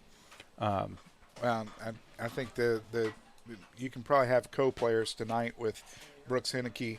Absolutely. Having a couple interceptions, Sure including taking one to the house. Quandre Coates has also been huge on defense. Right. Special teams play, scooped up the 2-point conversion, took that to the house. That was a huge play. And you could kind of tell it was after that play that took a lot of the wind out of the Bulldogs' sails. Right. That was kind of the nail in the coffin, so to speak, for that particular play. And they knew that the momentum was in the Anahuac Panthers' favor. You know, another person to mention, and a breakout performance tonight for Robert Bailey. You know, him and Coates working off those two ends is just a dangerous weapons for the Anahuac Panther offense, and especially when you have a quarterback that they can really hurl the football like Brady can. You know, it just opens up so many other things. I mean, the running game starts to work. Everything else just starts to click, and the Panthers got their rhythm, took care of business here tonight, and came out with a W. What kind of scores do we have from around the area? Looking at it on the app here to see if we can get a little update. I did see East Chambers did come back to defeat the Hawks from Hardin Jefferson 22-17. Right. Hardin coming out over the Trinity 21-10. Like you said, EC coming back and winning that football game. A lot tighter football game than expected. I picked East Chambers in my pick'ems this week, and I felt like, after losing to Hampshire Fournette last week, in a very bad situation on that, I figured they would bounce back and win this football game, but I didn't expect it to be that close against a Hardin Jefferson team. Crockett losing to Buna, they're losing to Buna in the fourth quarter, 14-7. Orangefield is currently leading the Shepherd Pirates 35-22. Shepherd's still kind of in that thing. Cleveland. Let's talk about Cleveland for a second. It doesn't seem that the Cleveland Longhorns, the Cleveland Tarkington Longhorns, are not the same Longhorns team that we've seen over the last couple of years. No, that's a team that has steadily been improving, and now a very senior-laden team is showing what they've been putting in the work for the last few years. Yeah, I mean, new coaching staff over there in Tarkington, and that'll be interesting to see once we get into district play. It has gone final in Newton, and they jumped all over Jasper 20-6. And the Kirbyville Wildcats are trailing Corrigan Camden currently with a little under 10 minutes left in the ball game, 27-14. Well, partner, Anahuac moves to 2-1. We've got one more game before we kick off district play coming from San Augustine next week.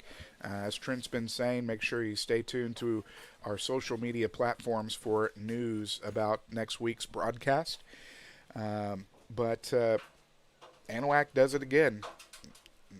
Alex Outram speaking on behalf of my broadcast partner, Trent Hart, and handling the video duties tonight, Terry Fortenberry, reminding you of your final score.